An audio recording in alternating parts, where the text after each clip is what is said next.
お邪魔します。パッと見綺麗だと思います。ただ、大変なことになってます。大規模工事ですよ、これ。やばいぐらいこれ爆発しそう。無限に出てくる防災アイテム。全部靴ですね。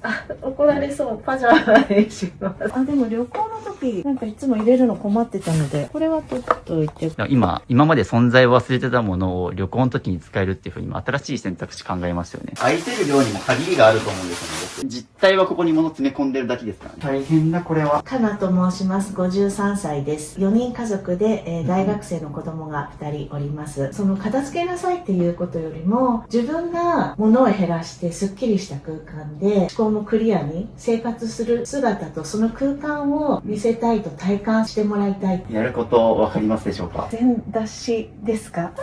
やばい、全部いるんだけど、みたいな感じですか？です。減らせば減らすほど本当に自分が大事にしてるものが分かってくるので、物を減らすのは究極の自己理解って言ってるんですけど。運びます。というので着々といらない収納がいっぱい出て減らしていっておりますが。圧巻です。次はあっちです。こう。はい、ということで、2日目です。これ全く何かがわからない。ので、捨てます。用途が説明できないものは即捨てです。ということで、これ、ゴミ出しいきます。どんどん床が空いてます。これら全部、キッチンのシンクから出てきた不要品たちでございます。おー、すごい。素晴らしい。すごい、人生で初めてです。キッチン収納に空きがあるって。ということで、2日間にわたる物減らしコーチング、お疲れ様でした。ありがとうございました。ということで今日も物を減らしていくんですけど、今回お邪魔するのはかなさん、 3LDK に4人でお住まいの女性の方なんですけども、早速かなさんの応募動機を読んでいきます。身軽に生きていきたいと思い、少しずつ約10年間物を減らしています。家具も処分しましたが、思うようにすっきりと生活できていません。昨年末から今年初めにかけて実家じまいをしたことをきっかけに、もっと本気でやろうと思い、動画に出ることは勇気のいることですが、一人ではなかなか思い切れず、渋さんのお力を借りたいと思っていました。特に大学生2人の子どもたちは生きづらい性質を持っているので、シンプルに生活して思考をクリアにするという実感を得てもらいたいとずっと思っていますが、やらせるというより、まずは母である私がその姿を見せることが大切だと強く思っています。私自身活動的なタイプだと思いますが、やっぱり人生いろいろあってメンタルが落ちそうになることがしばしばあります。絶対に落ちたくないので、そんな時は物の手放しをするようにしていて、物の手放し、メンタルが安定するということを強く実感しています。子どもたちが自分のメンタルをコントロールしやすく、少しでも生きやすい人生を送ってほしいです。ということで、私自身が物を減らさないと家族も動いてくれないというところで応募いただきました。ということで、早速かなさんのお家に行く前にですね、お知らせがございます。概要欄の URL からミニマリスト支部の公式 LINE を登録すると、なんと無料で13個のプレゼントを配布してます。YouTube 未公開視聴者お片付け動画5本、コーチングで減らし終えた人との対談動画30本、手放すか迷った時の30の質問リスト、ミニマリスト思考が深まる支部の言葉50選、スマホが片付く壁紙&アプリアイコン画像150個セット、生活費がわかるミニマムライフコスト計算シート、AI の支部に相談できる AI ミニマリスト支部など、特典の予告は配布なく終了することがあるので、お早めに受け取りお願いします。というか、もう過去に何度も配布使用しているので、本当にお早めに。ということで、動画本編に移ります。どうぞ。はじめまして、ミニマはい、リストはじめまして。はい。では、この度、申し込んでいただいて、お部屋のお写真ですとか、申し込みの動機とかも含めて、ご記入いただいてありがとうございました。こんな感じで。流儀詰めですね。このあたりとかすごい綺麗だと思いそます。うなんです。お教室をやってるので、ね、これ書類写真にあった通りですね。結構実家じまいをしたので、実家から持って帰ってきちゃったものとかもあったりとか。じゃあちょっと引き続きまた、LINE の方で、また、いろいろ詳細をお送りしますので、よろしくお願いします。よろしくお願いいたします。ありがとうございます。お邪魔しこます。んにちは。ありがとうございます。遠くからいえいえ遠くまで。今日は神奈川ですね。はいまあちょっと関東の方に来てるんですけど、はいよろしくお願いします。よろしくお願いします。ということで、今回お邪魔しますのは、こちら、じゃじゃん、かなさんのご自宅になりまして、赤髪がすごく綺麗ですね。そうなんです。さっき息子にも言われました。はそうですね。というので、い。今回お子さんがいるということで、4人暮らしのご家庭のお家を立たせていきますので、よろしくお願いしまよろしくお願いします。す。ちょっとしゃがんで失礼しますが、片付け前のルームツアーということで、まず玄関ですね。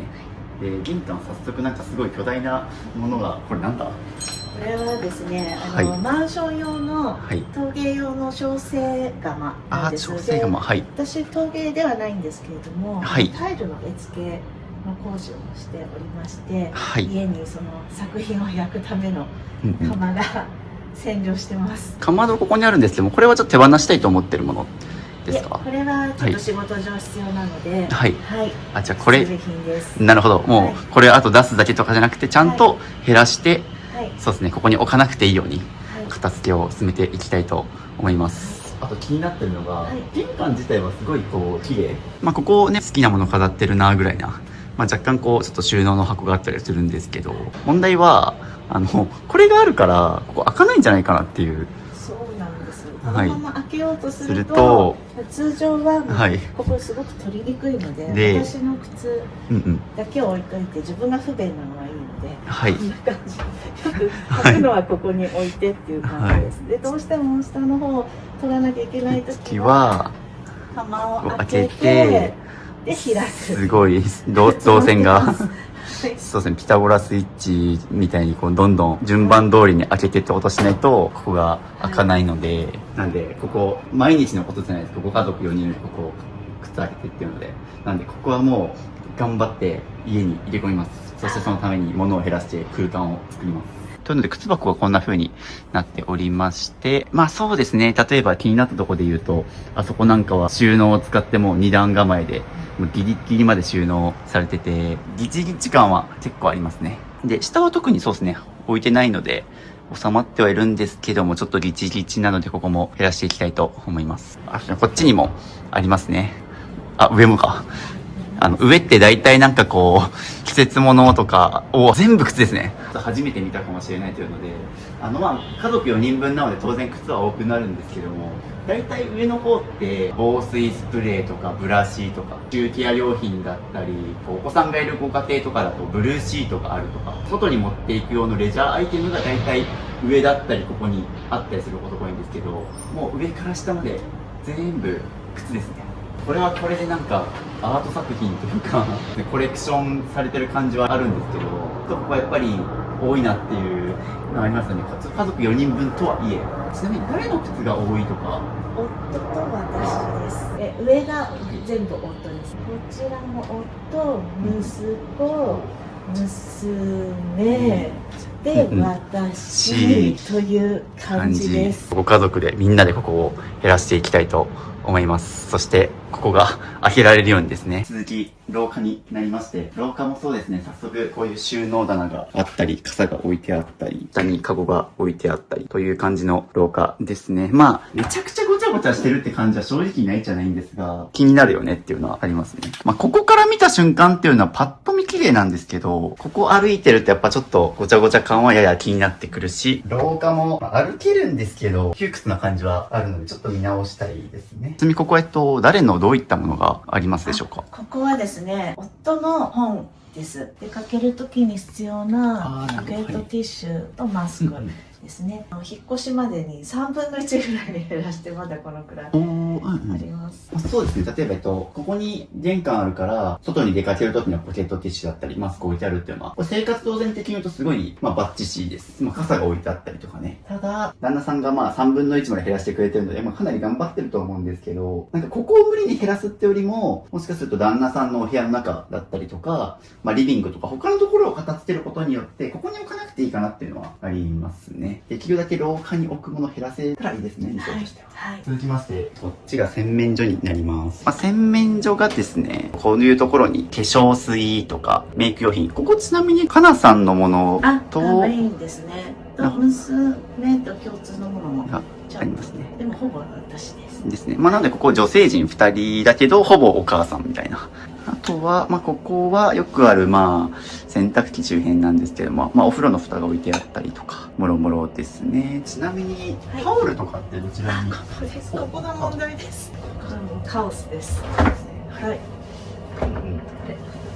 そうですね。もう早速ちょっと開かなくなっちゃったりしてるので。割と上から下までギュギュギューっと詰まっていて、ここがあるおかげでなんとか、パッと見この辺り綺麗なんですけども、特にかなさんの場合ってもう多分玄関から伝わってると思うんですけど、ちゃんと収納内に収まってるし、めちゃくちゃお部屋ではないですと。だからその上で飽きたところはまだちょっとごちゃついてるから、まあちょっとこう中上級者っていうのかな、完璧な初心者ではなくて、ちょっとある程度片付けはしてるが、まだ収納がごちゃついてるので、どこの収納を開けても綺麗っていう状態は目指したいですね。はい、今まで自分で片付けも頑張ってきたと思いますし、ただもう一段階ちょっと収納を開けても綺麗、余白があって美しいっていう風にするためにちょっと今回お呼びいただいたという形になるので、こういう場所がおそらく多分リビングとかキッチンにもあると思うんですけども、頑張って減らしていきましょう。そうですね、ちょっとここも、まあ収納がこう広いおかげで実際上は綺麗ですけども、ちょっと開けると割と雑な感じはありますね。まあ例えばこういう無印の収納アイテム使ってたりとかはして、なんとか綺麗に収めてはいるもの、多分ここも開けると割とぎゅうぎゅうに詰まってる。どうしても家族4人分なので増えてしまうのはしょうがないんですけども、そうですね、ちょっとまだ減らせるものあるかなと。ここはシャワーヘッドだったりとかですね。続きましてトイレになります。じゃじゃん。おー、なんかすごい清潔感のある感じではありますが、ここだけ見てもいいですか？上ですね。はい、ここはもう、はい、すいません。ちょっと困ったものが入ってます。はい。これはもうなくしたいんですけど、これは実はここだけじゃなくてトイレ掃除の洗剤が洗面下にもいっぱい詰まってるんですけれども、ふるさと納税で誤って大量に注文してしまって、今お友達に少しずつもらっていただいてる。もうこれ本当にふるさと納税あるあるなんですよね。そう、だから僕基本的にふるさと納税あんまり推奨してない。税金を伝納することによってその分こういろんなお得なものがもらえるっていうので。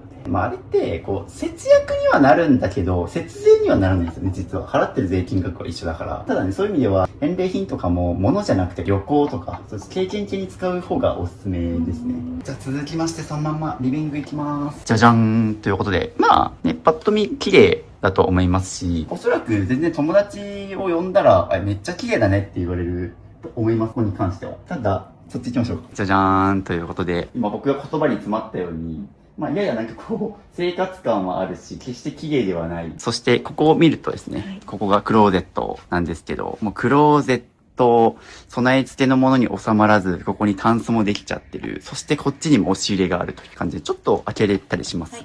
押し入れもこの通り詰まっておりまして、そして床もですね、結構多分さっき開けるの大変だったと思うんですけども、押し入れに収まってもらって結構下に入ってるっていうような状態なので、ここは特に頑張って減らしたいところですね。あっちがすごい綺麗なのに、こっちがごちゃついてるっていうところと、こっちもですね、入ったところから見ると綺麗なんですけど、この周辺とかはお気に入りのものがいっぱい飾ってあって、これはこれで素敵な空間っちゃ空間なんですけど、綺麗に整頓されてるかというとちょっと怪しいところがやっぱありますね。ここも含めて、特に収納の中とかまた多分おそらく開けると意外と物が詰まってるみたいなものもあるかなと思います。ちょっとこっち見てもいいですか？はい。じゃじゃん。ドン。仕事道具ですね。はい。こちらは家族。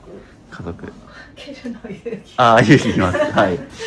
じゃじゃん。私のもうなんかどうしていいかわからないものたちと、はい。はい。あとパソコンとかプリンター周りのものですね。こちらも仕事ですね。でこちらも全部仕事の資材とか。そうですね。閉めてるうちは綺麗なんですけども、やっぱ開けるといろいろ、仕事柄もありますけど、物量としては多いかなと。ただ、例えばこことかはもうね、ダイニングテーブル、基本ずっと、これはなんかこう、YouTube の撮影が来たから片付けてるとかではなくて、常日頃からこの状態ですもんね。よくあるのがですね、キッチンのカウンターテーブル上がもう物だらけで、全然使えませんみたいな人も多いんですけど、真ん中ら辺は空いてるし、ここでご飯食べて出す分には困らないのかなというので、ちなみにここに手ぶらで生きる買ってくださってますね。はい。ありがとうございます。サインいただきたくて出しとかないと忘れそうなので出しておきました。ありがとうございます。おかげさまでこちらの方僕2018年に出版してで今2025年ですけども、7年ぶりに文庫本サイズでリニューアルして出していただいて、こちらも先週10版かかったりして、今もベストセラーで読まれている太くてありがとうございます。これも後ほど、いつかこれも手放せるくらい家がスッキリするといいですね。ここがリビングなんですけども、キッチンに行く前に実はこっちにも収納がありまして、ここも物量多そうなエリアなんでお願いします。はい、ここもお恥ずかしいですが、とりあえず大きを結構私すぐしてしまうので、それも問題なんですけど、はい。主にこちらが仕事関係のものですね。はい。で上はちょっと梱包材とか、まあよくある紙袋。こちら書類系で、あとは日常のちょっと細々したお薬とか文房具とか、あと仕事用の発送の段ボールとか、これも梱包材系ですね、仕事関係で。こちらが工具とか電池とか。ここもちょっと、そうですね、物量多くて大変ですが、仕事で使うものもあるので全ては減らせないと思いますが、ここよく見ると電気、ガス、水道、通信っていうので、かなり家庭も細かく年金だったりとか、かなり整理されていますね。ここは確定申告の書類があったりとか、ここは減らせないところですけども、見直せるところはあると思いますので、結構ね、多分こういうところにいろいろまた物が詰まってると思うので、ここも減らしていきましょう。そしてこのカウンターキッチン奥には素敵なキッチンがあるんですけども、入るとこんな感じです。上にはね、結構何も置いてないですし、使うものは吊るしてっていうので、見えるところは全然問題ないかなと。なので本当に片付けた形跡はありますが、ここもですね、全体的にちょっと収納が多いので、開けるとどうだろうっていうのはありますので。どうしよう。というので見せますね。じゃじゃんということで、こんな形で割とそうですね、確かにもう上までちゃんと最大限空間使って詰まってるという感じはありますね。こちらもここは使ってるものが、鍋とか調味料とかもろもろ入ってまして、ストック系、ここも衣装ケースとかを使って綺麗に整頓はされてありますがって感じですね。続きましてこっちですね。こちらも備蓄のお水だったり、ガスコンロとか、防災スペースでもあるかな。洗剤が入ってたり、ちょっと気になるのはここですね。調理で使う系と、シンクのお掃除関係。こちらゴミ袋。でもあんまり下の方は使ってないので、ここなんか下を取り出すためにこれを開けないといけないみたいな。なんかちょっと使いづらそうですよね。もう奥の方とか多分もうちゃんと開けないと取り出せないですもんね、奥の方は。で、続きまして、こっちにも食器棚がありまして。はい、という感じで開けていただいて、家族4人分プラス来客もあるかな。こちらも食器が詰まっておりまして、そのまま下もお願いします。オープンということで、こっちにも食器はありますね。そうですね、割と多いです。やっぱ4人家族の割には。そのまま上もお願いします。なので、こっちにはお箸とかカトラリー類が入っております。こっちも、保存容器。保存容器。調味料系。これは、食そうですね。もう見ての通り食材って感じですね。で、こっち食べないで。食べないで。これなんで食べちゃった？これ長く持つので、先にこれを食べられてしまうと困っちゃうという。非常の時にあると。ちょっと安心かなっていうのを先に食べられちゃうと困っちゃうので、なので防災備蓄ローリングストック法って言って、普段使いするものと転用しながら食べてはいって、そうすると賞味期限を気にせずに防災もできるので、防災って防災用だけに食材用意しちゃうと、定期的に賞味期限が切れてるかどうかの確認をしないといけないから、普段使いと備蓄、防災を兼用しておくと、賞味期限の管理しなくていいからっていうところでやってると思うんですけど、書いておかないと、こっちから食べちゃってっていうことになるので、こういう風に食べないでって書いてあったということですね。という感じで片付け前のルームツアーでした。ということでルームツアーをさせていただいたかなさんなんですけども、今から物を減らす前にですね、改めて自己紹介と物を減らしてどんな生活をしたいのかお伺いしていきたいと思いますので、早速自己紹介をお願いします。かなと申します。53歳です。4人家族で、大学生の子供が2人おります。なぜ申し込んだのかというところですけども、約10年前ぐらいからいろんなものを見て、物の手放しをしておりました。一体どこにそんなに入ってたんだろうと思うぐらい、家具も10個ぐらい手放したり、自転車も手放してきたんですけれども、子供たちが少し ADHDの気質がありまして、ちょっと生きづらい感じがあるんですね。なので、部屋も居心地がそんなに良くないだろうなと思うような状態なんですけれども、まずその片付けなさいっていうことよりも、自分が物を減らしてすっきりした空間で情報量の少ない中で思考もクリアに生活する姿と、その空間を見せたいと体感してもらいたいっていうのがあります。そんなタイミングで昨年末から今年の初めにかけて実家じまいをしたんですけれども、残りの人生気持ちよく生きていける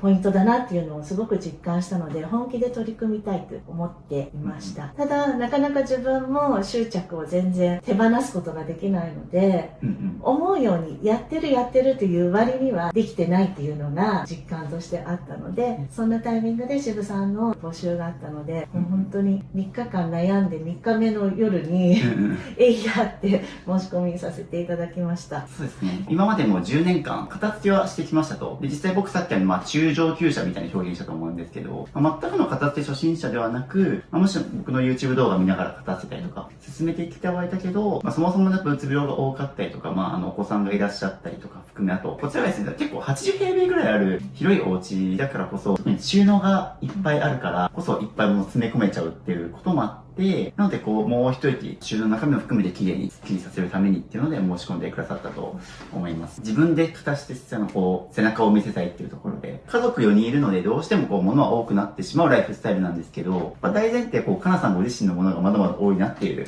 自覚があるので、家族に減らしてよっていう前にまず自分が減らせるものもあるだろうしっていうところで、申し込んでいただいたという形ですね。で、あとちょっと ADHD 気質があるっていうので、お子さん2人とも、実際診断を受けてるわけではないんですけど、忘れ物だったりとか、気がそれやすいとかおそらくあると思いますし、で、僕もですね、ADHD の診断を受けてたりとか、気質がある人には特に物を減らした方がいいよっていうのは強くお勧めしていて、でそれこそ僕のフォロワーさんとかに過去、ADHD の診断を受けて、で、先生から、渋さんの YouTube 見ながら片付けるといいよみたいなお勧めされた人とかいるらしくて、で実際僕の友達とかでも本当にもう ADHD の診断を受けて薬飲んでる子とかいて、で、渋くんの影響で片付けたんだけど、そしたらいつも出かけるたびに充電ケーブル忘れて、コンビニとかでまた必要になって買ってみたいなのを繰り返して、もう同じケーブルが家に何十本もあるみたいな子だったんですけど、その子とかも片付けてから忘れ物とか、ケーブルが何がどこに、どんだけの本数あるみたいなところが把握できるようになって、片付けも進んだし、とにかくちゃんと集中できるようになったっていう話をされてたので、本当にそういう気がそれやすい ADHD 傾向があるっていう人に特に物を減らすといいですよっていうのは言ってますし、実際本屋さんとか行くと ADHD さんのための片付け本とかあるくらいなので、ADHD の方にとって片付けって実は治療の一種なんですよね。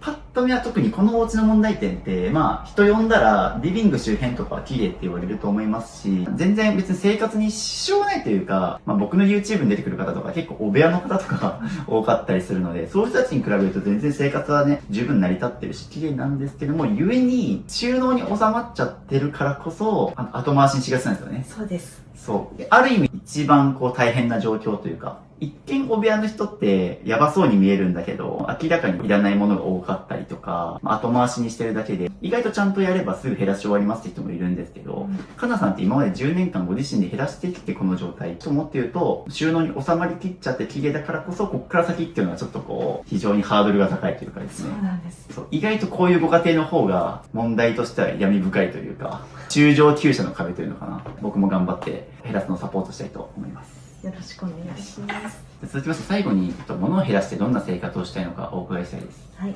物理的にも精神的にもシンプルに身軽に思考をクリアに残りの人生を気持ちよく生きていきたいです。で、子供たちに関しては、押し付けたり強制することはできないので、もうあくまで本人たちの選択として、こういった生活やこういった生き方もあるんだよっていうのを体感することによって、自分の中での選択肢の一つとして身近に感じてもらえたらいいなと思っています。あとは私のちょっと将来の夢としまして、日本各地の主要都市に住んでみたいんですね。数年単位で住んで、そこの美味しいものを食べて、また次の地に行くみたいな、老後、そういう生活をしてみたいという憧れがあるので、そのためにもうなるべく、もう渋さんほどはもう本当に難しいと思いますけど、引っ越しがしやすい。で、この今現在も賃貸なので、いずれは必ず引っ越しをするので、移動が負担なく、それにすごく時間を取られないようにしていきたいと思います。いいですね。まさにもうミニマリストとか物を減らすメリットって身軽に引っ越しできることっていうので、もう僕なんかももう1年おきくらいに引っ越してて、去年20代が終わったんですけど、僕20代の間に8回引っ越してるので、はい。もうそれくらい、極端でいいですけども、それくらいやっぱ物減らすと引っ越ししたくなるし、で特に全国の主要都市に住んでみたいっていう目標があるからこそ物減らしてもらいたいですね。はい。ということで、じゃあ早速身軽に引っ越して、そしてご家族の方にもですね、すっきり生活してもらえるように物減らし頑張りますので、よろしくお願いします。はい、よろしくお願いします。頑張ります。頑張りましょう。はい。お知らせです。ミニマリスト支部の LINE を追加するとなんと無料で YouTube 未公開の片付け動画やルームツアー動画5本、スマホのホーム画面が綺麗に片付くアプリアイコン画像150個と壁紙セット、物を手放すか迷った時の30の質問リスト、ミニマリスト支部と1対1でズームできる相談会、インテリアの参考になるミニマリスト部屋のリンク集など、他にも計10個の特典を無料プレゼントしています。配布は予告なく終了する可能性があるので受け取りをお早めに、概要欄のリンクか QR コードから登録お待ちしてます。ということで早速減らしていくんですけども、どこから減らすかわかりますよね。洋服ですよね。はい。というので、もうここが一番のね、このお家の中でもちょっとごちゃごちゃ感が出てる場所でもあるんですけど、同時に服もあるので、もう早速いきなりラスボスからやっつけちゃいましょう。はい。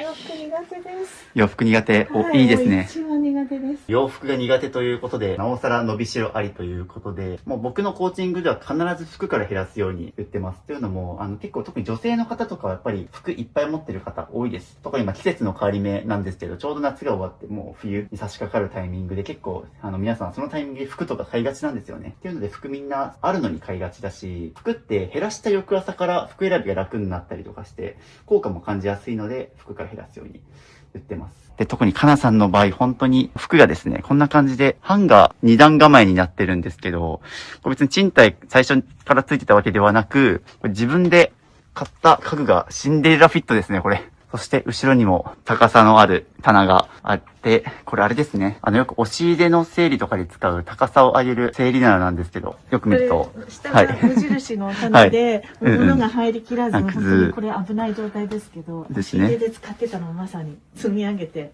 無理やり収納してます。なので本来多分こういう押し入れとかで高さを上げて空間を有効活用するための棚が合体しますね。ここもちょっとどんどん減らしていきますし、そしてこっちにもね、タンスがあったりして、なので状況で言うと、もう服が入らなさすぎて、寝室、和室の部分にも侵食してきてるっていうので、逆に言うとかなさんはここさえ片付ければ、だいぶお家全体が片付くと思いますし、極端な話ですよ。さっき旦那さんの漫画とかが廊下にあったじゃないですか。ここ片付けば、ここら辺をこう、本棚にしたりとかもできるんですよ、本来。そうしたいです。ですよね。というためにもちょっとここをどんどん減らしていきたいですし、服から減らそうと言ってる理由の一つはこれで、クローゼットって大体寝室だったりリビングと直結してることが多いので、クローゼットが片付くと自然と他の空間も片付いてくるっていう芋づる式に減らせるので、早速ここから減らしていきます。いや、シャーツね。これは、はい。ドッと来てますドッと来てますね。減らしに来た僕が言うのもなんなんですけど、僕も同じ気持ちですね。何が立ち悪いかって、パッと見中身が見えないからスッキリ感あるんですよ。でもよく見ると物量が多いっていうこの、今は綺麗だけど開けるとこれ物量えぐいなみたいな。さすがです。っていうので、やること分かりますでしょうか？全出しですか？合ってます。出します。詰まってるんです。本当に詰まってる。ここ一旦まずかなさんのものから、ほとんどかなさんのものなんで、で、片付けたらちょっと旦那さんに後日見てもらってっていう流れで。なのでちょっとここ行きましょうか。はい。まずいろいろあるんですけど、一旦吊るしてある分から行きましょう。どんどん出しちゃって大丈夫です。頑張ります。みんなこれを大体時間がないからとか、出すのが大変だからとかっていう理由で後回しにしがちなんですけど、これをやらないと片付かないです。特にこの物量の方は。だからめんどくさいんですけども、やるしかないです。見たくないです。そう、見たくないって言葉が出ましたけど、特に奥にぎゅうぎゅうにやって隠してるものというか、向き合わずに残してるものとかあると思うので、全部出すことによっても嫌でも物と向き合ってもらいます。実家じまいの時に母のものとかも持って帰ってきてしまって、捨てるって心苦しいじゃないですか、気持ちが。だから母にとって負担になるだろうなと思って、この方はもちろん断ってるんですけれども、やっぱり少し引き取ってあげないと母がなんかかわいそうだなっていう思いがあって。なんでお母さんが捨てられないものをかなさんが肩代わりしてるっていうような。そうです。なるほどなるほど。まさにそうです。奥まで入れない。なるほど。奥に入れないっていうのはそうなんですよ。意外と奥まで左右服が詰まっております。着々と出していきます。そうですね。片付けしていく中でこれは何だろうっていうものが出てくるってことはまだ伸びしろの余地ありです。一回向き合ってて、それでも捨てられないってなると結構大変なんですけど、基本的に、これなんだろうって言ってるものはもう捨てて OK です。使ってない証拠なんで。ちなみに、旦那さんの服がこれで、それ以外が全部、かなさんとお母さんのものだったんで、ほとんどかなさんのものですね。ここもですよね。ここも、ここはちょっと恐ろしいんですけど、ここ下着以外とかも入ってます。下着以外がほとんどです。あ、じゃあ、すごいですね。で、詰まっても閉まんない。おー。もう本当にやばいです。ぐちゃぐちゃになって。なんとかこう下着とか、ほとんど下着じゃなくて、ニットとか、もう例外なく全部出しちゃいます。これはなかなか大変です。早く出そう。そうですね。この奥の方とか着てます正直。着てないのあります。ですよね。着てたとしてこの状態で管理してるのってかわいそうだよねと思いますが、大事な服であればなおさらぎゅうぎゅう詰めにしない方がよくて、やっぱ吊るしてあげたいですね。よし、どんどん行きましょう。大変なことになってます。タンスってこんだけの収納量があるから怖いんですよね。こんな入ってたなんて信じられないですね。ですよね、そう。だから気をつけないといけないし、僕が収納を持たないって言ってる理由がこれですね。みんなここに詰め込んじゃって、で、あることに気づかないんですよ。こんなにあるのに。もうおっしゃる通りです。これ何が恐ろしいかって、ご家族4人いて、もう全部、かなさんの服だけでこのタンスが1個埋まってるって、まあなんか例えばですよ、これ厳密な話すると、同棲されてるカップルさんとかだと、家賃折半とかで住んでる方いると思うんですけど、片方が物多い状態って、物少ない人側が物多い人分の家賃を肩代わりしてるのと一緒なんですよね、これ実質。だからまあ、もしかすると、旦那さんが家賃払ってくれてるとかあるかもしれないんですけど、旦那さんが払ってる家賃のほとんどをっていうのは、タラさんの物の管理のために支払われてるっていう。ごめんなさい。っていうくらい多いです、ここは。そしてこっちにもまだまだありますので、どんどん出します。私、今まで処分してたと思ってたのは何だったんでしょうか。意外と、さっき片付け中上級者、パッと見綺麗だからって言いましたけど、実態はここに物詰め込んでるだけですからね。っていうのはよく分かったと思います。はぁ、ため息ぐらい。そうですね。もう、今日撮影日が10月30日で、最低気温が10度下回る日もあったりして、結構肌寒くなってきてるんですけど、それでも今ね、暑いっすよね。暑いです。っていうくらい物減らすのはスポーツってよく言ってるんですけど、全部出すだけで疲れましたね。はい。っていうので、見てください。怖い。なんと大量の、もうベッド埋まっちゃってます。もうこれだけの物量が、ここから出てきたっていう、ひどいっていう言葉が出てきましたが、これ多分余裕で100着以上、100何十着くらいあるでしょうね。はい。これ、かなさんだけの問題じゃなくて、YouTube 見てる皆さんにも、うわ、私と一緒だみたいな背中を押されてると思うんで、こう、早速、減らしていきます。はい。でこの状態から減らしていくんですけど、もう、この状態だと、捨てるものを選ぶんじゃなくて、残すものだけを取っていくっていう方が早くて、こっから絶対着たい服をどんどん戻していくんですけど、その前に、今言ったね、旦那さんの服をこっちにちょっと、寄せさせていただいて、ここに、かなさんの服をどんどん必要なものを戻していくんですけど、実は、このスーツケースもまだ服が入ってるらしく、ここも開けます。いきます。じゃじゃーん。おー。ここにもニットだったりシャツが入ってますね。これも出しちゃいます。はい、これは全捨です。全捨て。ここに封じ込めてあるくらい、長らく着れないと思うので。もうこれで全部出し切りました。はい、出し切りました。なので、片付けるときっていうのは、とにかく家中にある服を一旦全部集めちゃった方がいいです。人によっては、クローゼットが2箇所3箇所散ってたりとか、クローゼットに収まってなくて、水回りに服があったりとか、リビングに服が塗り散らかってたりして、そういう場合も全部1箇所に一旦集めて、自分がどんだけのまず服を持ってるかというところも把握してもらいながら、服ってトータルコーディネートで考えないといけないので、とにかくこう単品で捨てるんじゃなくて、自分が持ってる服たちとこう比較検討しながら、これは着回せるから取っとこうとか、これはデザインが奇抜で着回ししづらいから捨てようみたいに、全体量を通して片付けた方が服は効率よく片付けられるので、そういう感じで全部出してもらいました。はい、どうですかこれ見て。いや、恐ろしいです。ひどすぎる。そうですね。で僕もですね、これ出しながら、マスクをですね、30でやってます。もう何が起こるかわからないので、それくらいちょっとですね、結構タンスとかから出してるとやっぱ埃とか、さっきもね、ちょっとカメラに映ってないところでくしゃみされたりとか、そうなんですよ。し、逆に言うと、こんだけ埃被った服を着てるというか、埃と一緒に生活してるってことなので、だからこそ、ちゃんと服は減らして、で、吊るせる分だけですね。もう僕、これをどこまで減らすかっていうと、もうオールシーズン全部吊るすぐらいの勢いで見てもらいたいですね。はい。いきなりこの量だからね、全部いきなりしても、もうタンスは使わない。もうなんならこのタンス全部手放すぐらいの勢いで絞ってもらいたいです。という感じでゴミ袋もご用意していただいたので、いらないものをどんどんお願いします。スーツケースに入ってたものは全部捨てます。一旦量が量なんでいらないものはどんどん捨てもらって、逆に減らしながら、これは絶対着たい、残したいってものがあったら教えてください。はい。これもいらないんですけど、これ、ブルックスブラザーズなので、カストとか持ってっても大丈夫ですか、っていうのが出てくるんですけど、もう分かってますね。はい。そう、僕のコーチングでは基本的にもう、売る、譲るはなしにして、はいもうゴミで捨ててもらってます。はいなんでかっていうと、おそらくこういったものが出てくると思います。ブランド品で高くてとか。うちのこれおいくらぐらい買いました？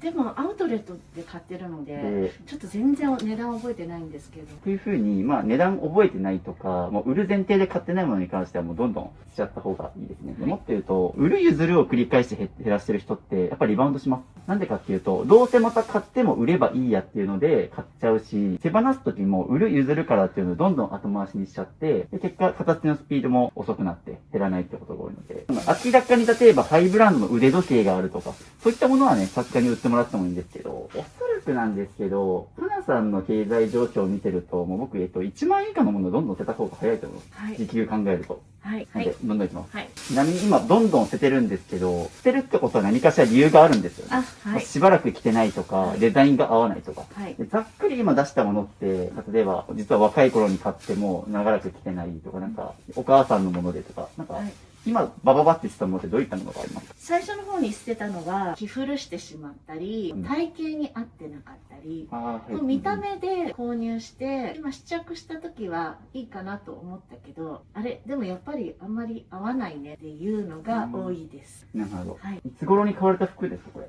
これなんかは1年以内ですけど、最初の方に捨てたのは5年10年とか経ってます。ああ、なるほど。そうですね。はいもう5年、10年経ってると、まあ、体型だけじゃなくて自分の趣味思考も変わってると思うんですよね。それこそちょっと今、色が奇抜すぎて、例えば着回しづらいとかうんあると思うので、はい。そうですね。そういうところをちょっと反省しながら、でこうなんで物を減らすときはなんで捨てることになったのかっていうことを考えながら出してもらいたいですね。はい。という感じで、どんどんいきます。はいという感じで、ゴミ袋がもう1個出ました。こんなに私手放せると思いませんでした。おー、はい。で、一人でやってた時は、うんうん。出してどうしようどうしようって言って結構戻しちゃってたんですよ。なんですけど今はなんか渋さんのお話で、ちょっと明確化してきて、いやなんか未練がましく持ってたものってあれみたいなあれくだらない考えだったなって今気づきました。おーね、やっぱ冷静になると、客観的に見るとね、こうやっぱ特に全部出してみて、自分の状況のまずさを知ったと思うので、だからこそ今減らさないといけないっていうのもあると思いますし、はいそういう意味でもだから全出しすると、自分のヤバさと向き合えるんですよ。この調子で、どんどんゴミ袋を増やしていきましょう。悩むってことはいらないんですよね。そう。で、減らす時の基準は、いるかどうかで迷ったら捨てるですね。これなんでかっていうと、僕よく例に出すのが、スマートフォンを捨てるかどうか迷わないですよねって皆さんに言うんですけど、スマホってなくしたら明らかに仕事とプライベートでも支障出るし、困るから、まあ、スマホの使用時間減らしたいなところはあっても、スマホそのものを捨てようっていう発想にはならないと思うんですよね。だから人間明らかに不要なものに対しては迷わないので、服も一緒です。着るんだったら絶対迷わずにこれいるっていうはずなんですよね。ちょっとでも迷うってことはしばらく着てないとか、デザインが好きじゃないとか、シワが寄っちゃってるみたいな、そのいらない答えになってるので、迷いっていうのが。なのでもう、ちょっとでも迷ったら手放した方がいいです。ちょっと難しい。いやなんかもう気に入ってるのに色落ちさせてしまってとかあるんですよ。気に入ってるのにはどうしよう。すごい難しいです。僕、そうですね、これ結構、かなさんに限らずなんですけど、みんな気に入ってるっていう割に、今みたいにタンスにぎゅうぎゅうにしたりとか、はちゃんと手入れもせずにこう色落ちしちゃってるみたいなとこ見ると、本当に気に入ってるのかなって僕思っちゃうんですよね。気に入ってるんでしょうけど、行動としてはなんかすごい雑に扱っちゃってるから、それ本当にいるのかなと思っちゃいます。言葉ではなんか行動を見た方が、じゃあこれはもう色が私に合わないので手放します。これは、はい、もっと言うと手放しづらいものほど手放す時の変化は大きいので、はい、結構じゃあ選びますうん選びます。捨てたくないもの。あ、そうですね、逆にそれがいいですね。これ絶対これ絶対これ絶対これ手放します。これニューヨークなんだよな。でも好きじゃないんです、デザインが。これは怒られそう。パジャマにします。ああ、なるほど。パジャマ他にありません？パジャマ夏はね、じゃあパジャマ後でちょっと見て、そこからまた選んでもいいですか？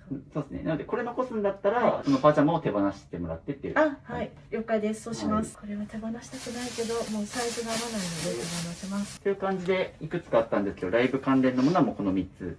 で、今後買ったら古いものは手放すっていうふうにしていきましょうかね。はい。そんなふうに今結構、ちょっと好きだけどとか手放しづらいみたいなものが結構出てきてるんですけど、僕からアドバイスで言うと、手放しづらいものを減らした時の方が生活は大きく変わるので頑張ってもらいたくて、今までの価値観、このお気に入りだから残してるっていう、これの積み重ねによって今のお家ができてるわけなので、今までの考え方ってもう根こそぎ全部捨てないとまた同じ状態になっちゃうんで、なので手放しづらいものほど逆にチャンスと思った方がいいです。はい。これ手放すと大きく部屋広くなるなとか綺麗になるなっていう証拠なので、はい。物減らしたことによってその取捨選択の能力がどんどん磨かれていきます。うんなんで僕こう物減らすのって単純な形じゃなくて、さっき言った減らすことによってじゃあ自分にとって何がいらなくてとか、うん自分にとって何が大事っていうこの価値観、自己理解がどんどん深まっていくからこそ、これ物減らし終わったら多分こう仕事とかプライベートにも絶対生きてきます。その言葉を胸にいきます。行きましょう。これも色好きなんだけど、大きい体が余計大きく見えるので捨てます。いいですね。好きなんだけどって言っても手放せるようになってるので、好きなもの手放しても絶対まだここから先の人生でもっと好きなもの手に入りますよ絶対。そうですね。手放さないと新しいものも手に入ってこないから、うんうん。だからこそ今どんどんここをきれいにしてもらいたいですね。はい。これはなんかファンデーションがついちゃって汚れちゃったので、あーなるほど着ないので。結構女性はですね、これあるあるで、こういうネックの部分にファンデーションがつくとか、そこも気にしながら今後買うといいですこれはちょっと母から救出してきたね。はい。ものですね。色違いなんです。全部同じで。これ全部色違いで買っ全部た。同じで色違いなんです。で、よくはい着てたんですけど、もうこのノンスリーブが着れなくなったので、はい手放します。色違いで買うからには好きだったけどってことですかね。そうなんです。僕もいろんな方勝たせてきて、意外とみんな色違いで買ったものを捨ててる人高いですね。やっぱり色違いで買っても多分この中でも着た色着なかった色ってあったと思うんですよ。どれが一番着て、どれが一番着なかったですか？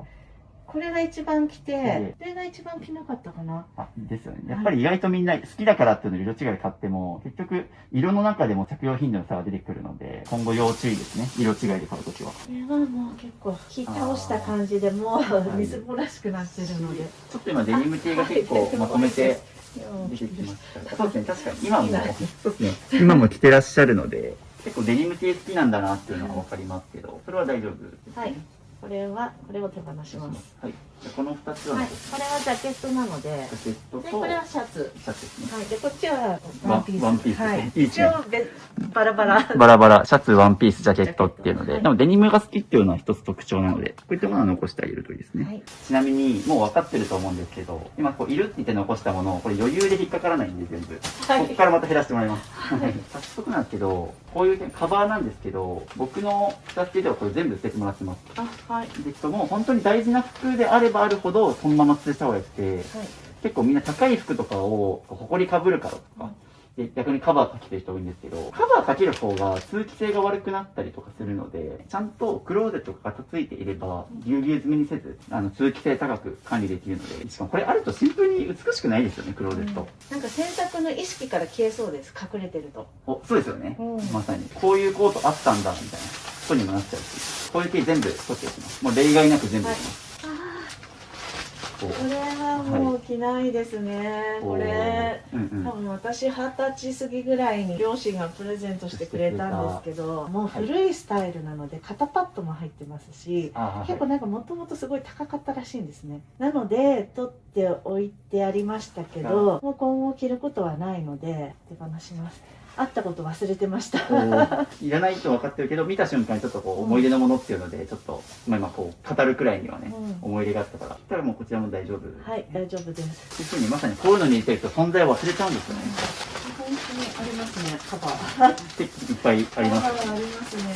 使用頻度の少ないものですよね、カバーかかってるもうおっしゃる通りです。着てたらわざわざこれにかけないので。の。はい、ということで、服が減らし終わりまして、ゴミ袋は4つと、で、いるものがですね、これなんですけど、どう思いましたこれ。いや、まだありますね。そ甘すぎますね。う。で結構最初の方は割とサクサク捨てたんですけど、後半に来る捨てて、あ、これいるみたいな、取捨選択雑になってるなっていう感じだったんで、ただおそらく、もう一回見直すと、まだ減らせます。今こう客観的に見て、今まさにまだ減らせるっていうはい。ところなので、もう2巡目いきましょうか。はい。ここからは、もう結構一旦いるって判断した服なので、ちょっとね、難易度上がってくるんですけど、絶対これは残したいって今みたいな、パッと手に取ったものとかを優先してどんどん戻していきましょう。ここからはなのでもう捨てるってことよりも残すっていう感覚で、これとこれ、こっちも絶対いりますね。絶対いります。これはまず書きます。はい冬のアウター先に行きましょうか。今年の冬絶対着たいやつ。はい。まずこれはじゃあ、はい。絶対残します。はいこ。れちなみにどういうところが好きですか、これ。ちょっと変わってるところとあったかいところです。おいいですね。じゃあこたれをだ重いので、多分もうちょっと年取ったら手放すと思います。了解です。まだいけます。じゃあ今着たいですね。はい。あとこれはすごく合わせやすいので、着スタメンの、はいコートもそれ、こっちがあるから、たい。はい。これ手放せますね。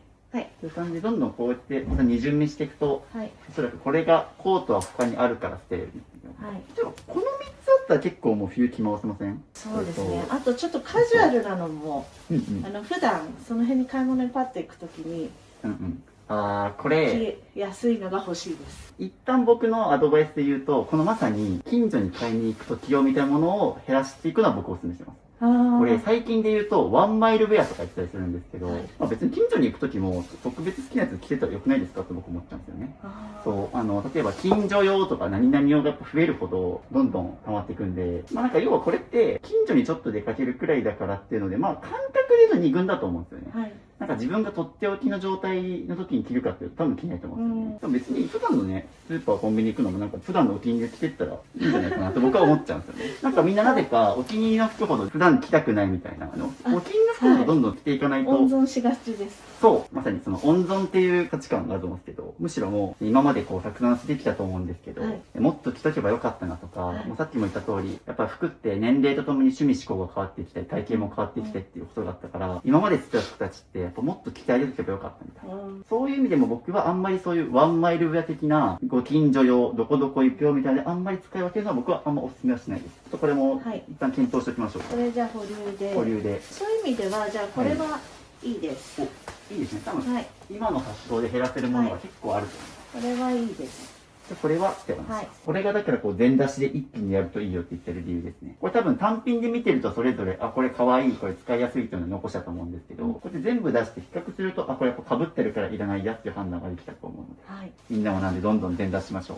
これ今まで自分で何回もやってて分岐点が今までは戻してたんですよね。渋さんがいらっしゃるおかげでなんかこう自分の中で理屈として今まで YouTube で見てて分かってたはずなのに理屈として今こう対峙していただいてストンと落ちる部分があるので割り切れるようになりました。まだまだだと思いますけど、いやすごいです。もうめっちゃ減ってきてるんで、はいなのでそうですね、知識として知ってるのとやっぱできるっていうのは大きな溝があって、でまさにああいうふうに僕の YouTube 動画でも散々同じシチュエーションって見てきてるから、傍から見てるとこれ減らせばいいじゃんと思ってもつい自分のことになるともったいないやっぱ残そうみたいになると思うんですけど、やっぱこういうふうに関心の目つけるとやらざるを得ないっていうふうになりますよ。おっしゃる通りで。そうですね、これとかもタグがついたまま一回も着てないということで、サンプルナンバーっていうのがあるので B 級品的なサンプルだから安くなってますって言われてますけど、一回も着なかったですね。これ本当にもったいないですよ。一回も着てないから。本当ですし、おそらくサンプル品で値段が安くなってるからっていうのを理由に買ってるんですよね。そうなんです。そうだからこれもう服に限らずなんですけど、セール品とか安いからを理由に買ったものは絶対買わなくなります。それって自分の価値基準とずれてるんですよね。これ、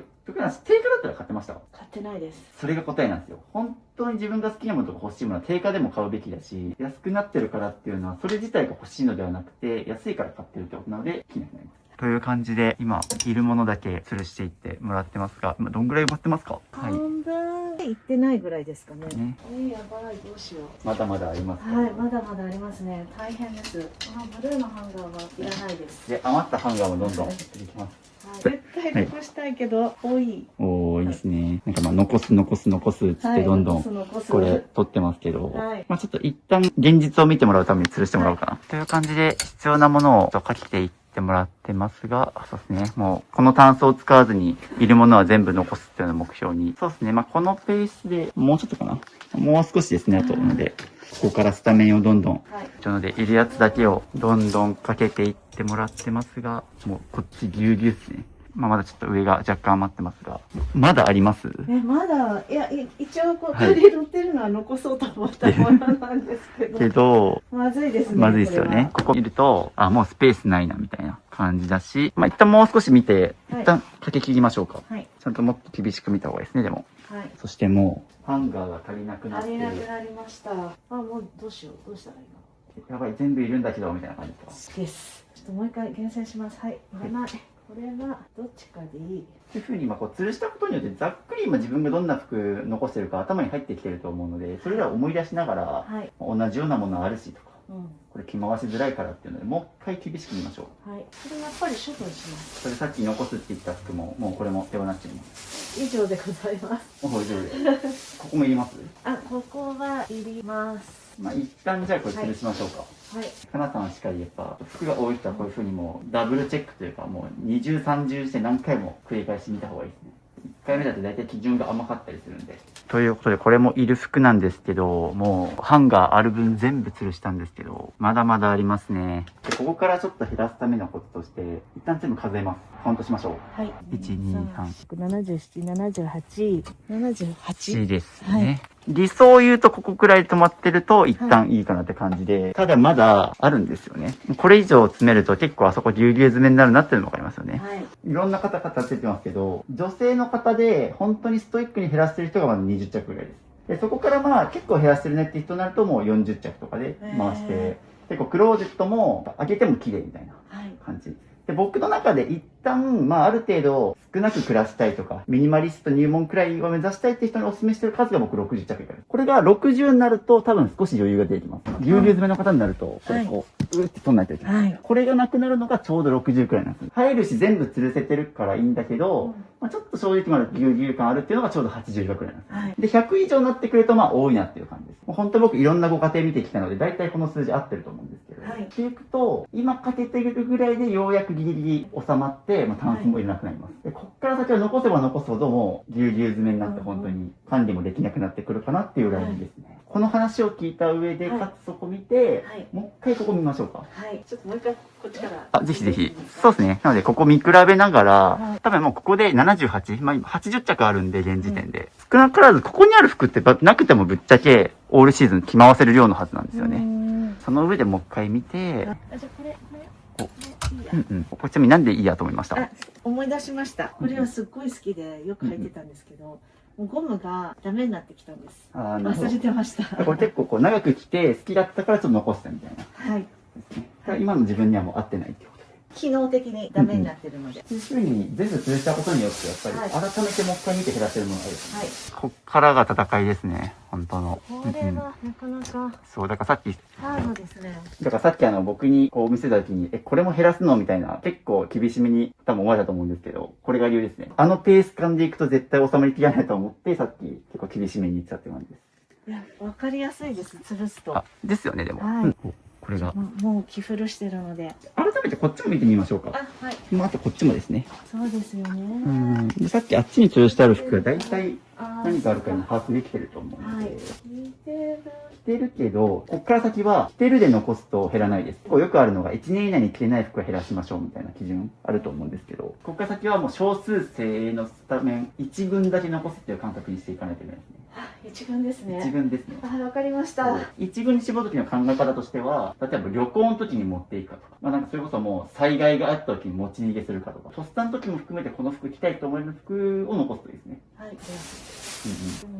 お、いいですね。一軍かって言われても怪しかったって感じですよね。皆さんもよくおっしゃってるんですけども、すごく気に入ってるわけじゃないし、一軍じゃないけど、ないと困る、着るものがなくなっちゃうっていう場合はどういう考え方をしたらいいですか？大前提、今、僕言った数ですね。さっきの数、もう現時点で80着あるってことは間違いなく、ここにある服ってなくても絶対決まってるはずなんですよ。極端な話もこれ全部捨てても、あそこにある服で絶対オールシーズン回ってるし、なんか別に僕みたいに毎日同じ服着るみたいな生活でもなくて、ちゃんとある程度コーディネート組んだ上でも回せるはずなんですよね。だからもう本当に自分のそのシーズンのナンバーワンの服だけ残すぐらいの感覚で、バトルさせるといいと思いますね。今あそこに残ってる服と、じゃあこれを比べて、どっちが好きかっていうのを。その時に、あっちの方が好きだってなったらこれ減らす。はい、そういう感じでどんどん眺めてもらいながら本当にここの服たちいるのかっていうのを今考えてもらってます。これもちょっと貧相になってきたので、これもすごくヘビロテだったんですけれども、だんだんやっぱり恥ずかしくなってくるので手放します。着てて恥ずかしいという感覚があるものはもうどんどんお気に入りであったとしても減らす方がいい。どうでしょうか？以上です。以上ですね。はい。OK です。一旦じゃあここはもう絶対いる服、はい、で、あとここが残ってますけど、はい、ここにいる服たち入れますでしょうか？入れます。入れます。はい。この中でも絶対残したい。絶対残すので、これ仮に全部入れると収まらないの分かりますよね。はい。待ってくださいね。頑張ります。なのでもう一回ちょっとゆっくり考えて。おお、いいですね。ここから結構手放しづらいものとの戦いなので。戦いですね。もうスポーツですね、本当に。そうですね、本当に。スポーツでびっくりします。めっちゃ頭使いますね、体も。でも本当にいるって言って残したものも減らせてますよ。はい。これもいいです。その上でここを入れるかどうかですね。はい。これじゃあもう絶対に1個しか選べなかったらっていうので、この中で1個しか選べなかったらこれ選びます。それくらい大事にしてるものっていうのがはい減らしたことで分かりますね。はい。減らせば減らすほど本当に自分が大事にしてるものが分かってくるので、物を減らすのは究極の自己理解って言ってるんですけど、ここまで減らしに減らし残してるものだからもうよほど大事なものっていうですかね。はい。そうですね。着たいものですよね。そう着たい、その着たいって言葉出たと思うんですけど、着れるものじゃなくて着たいものを残していくのがミニマリストの考え方ですね。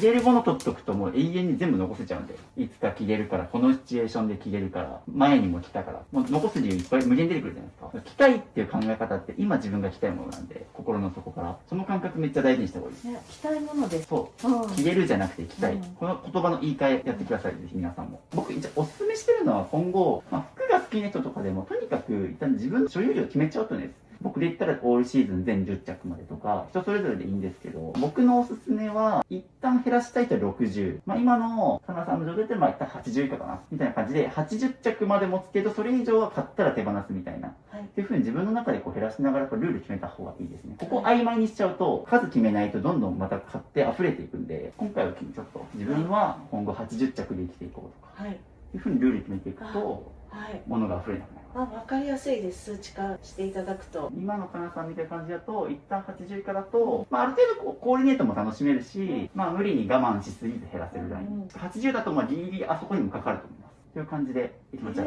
こんなかかると思いませんでした。ですよね。はい。これ全部空ですからね、もう。それが今ここに全部収まろうとしてるので、大成長ですよ。すごい。おそらくなんですけど、もうあまりに多かったから元の服の数数えてないですけど、多分ね、200ぐらいあったんじゃないかな。ありそうですだいぶね。あったと思います。160から200ぐらいはおそらくあったと思いますが、それを半分以下ぐらいに減らしてるので、すごい。すごい。だって、こんだけ減らしてますからね。って感じで、今、減らしましたが、どうですか？衝撃です。ゴミ袋こんなにたくさん洋服を減らしたことは人生で未だかつて随分減らしたと思ってもここまでのことはないので、ちょっと若干気持ちよくなってきました。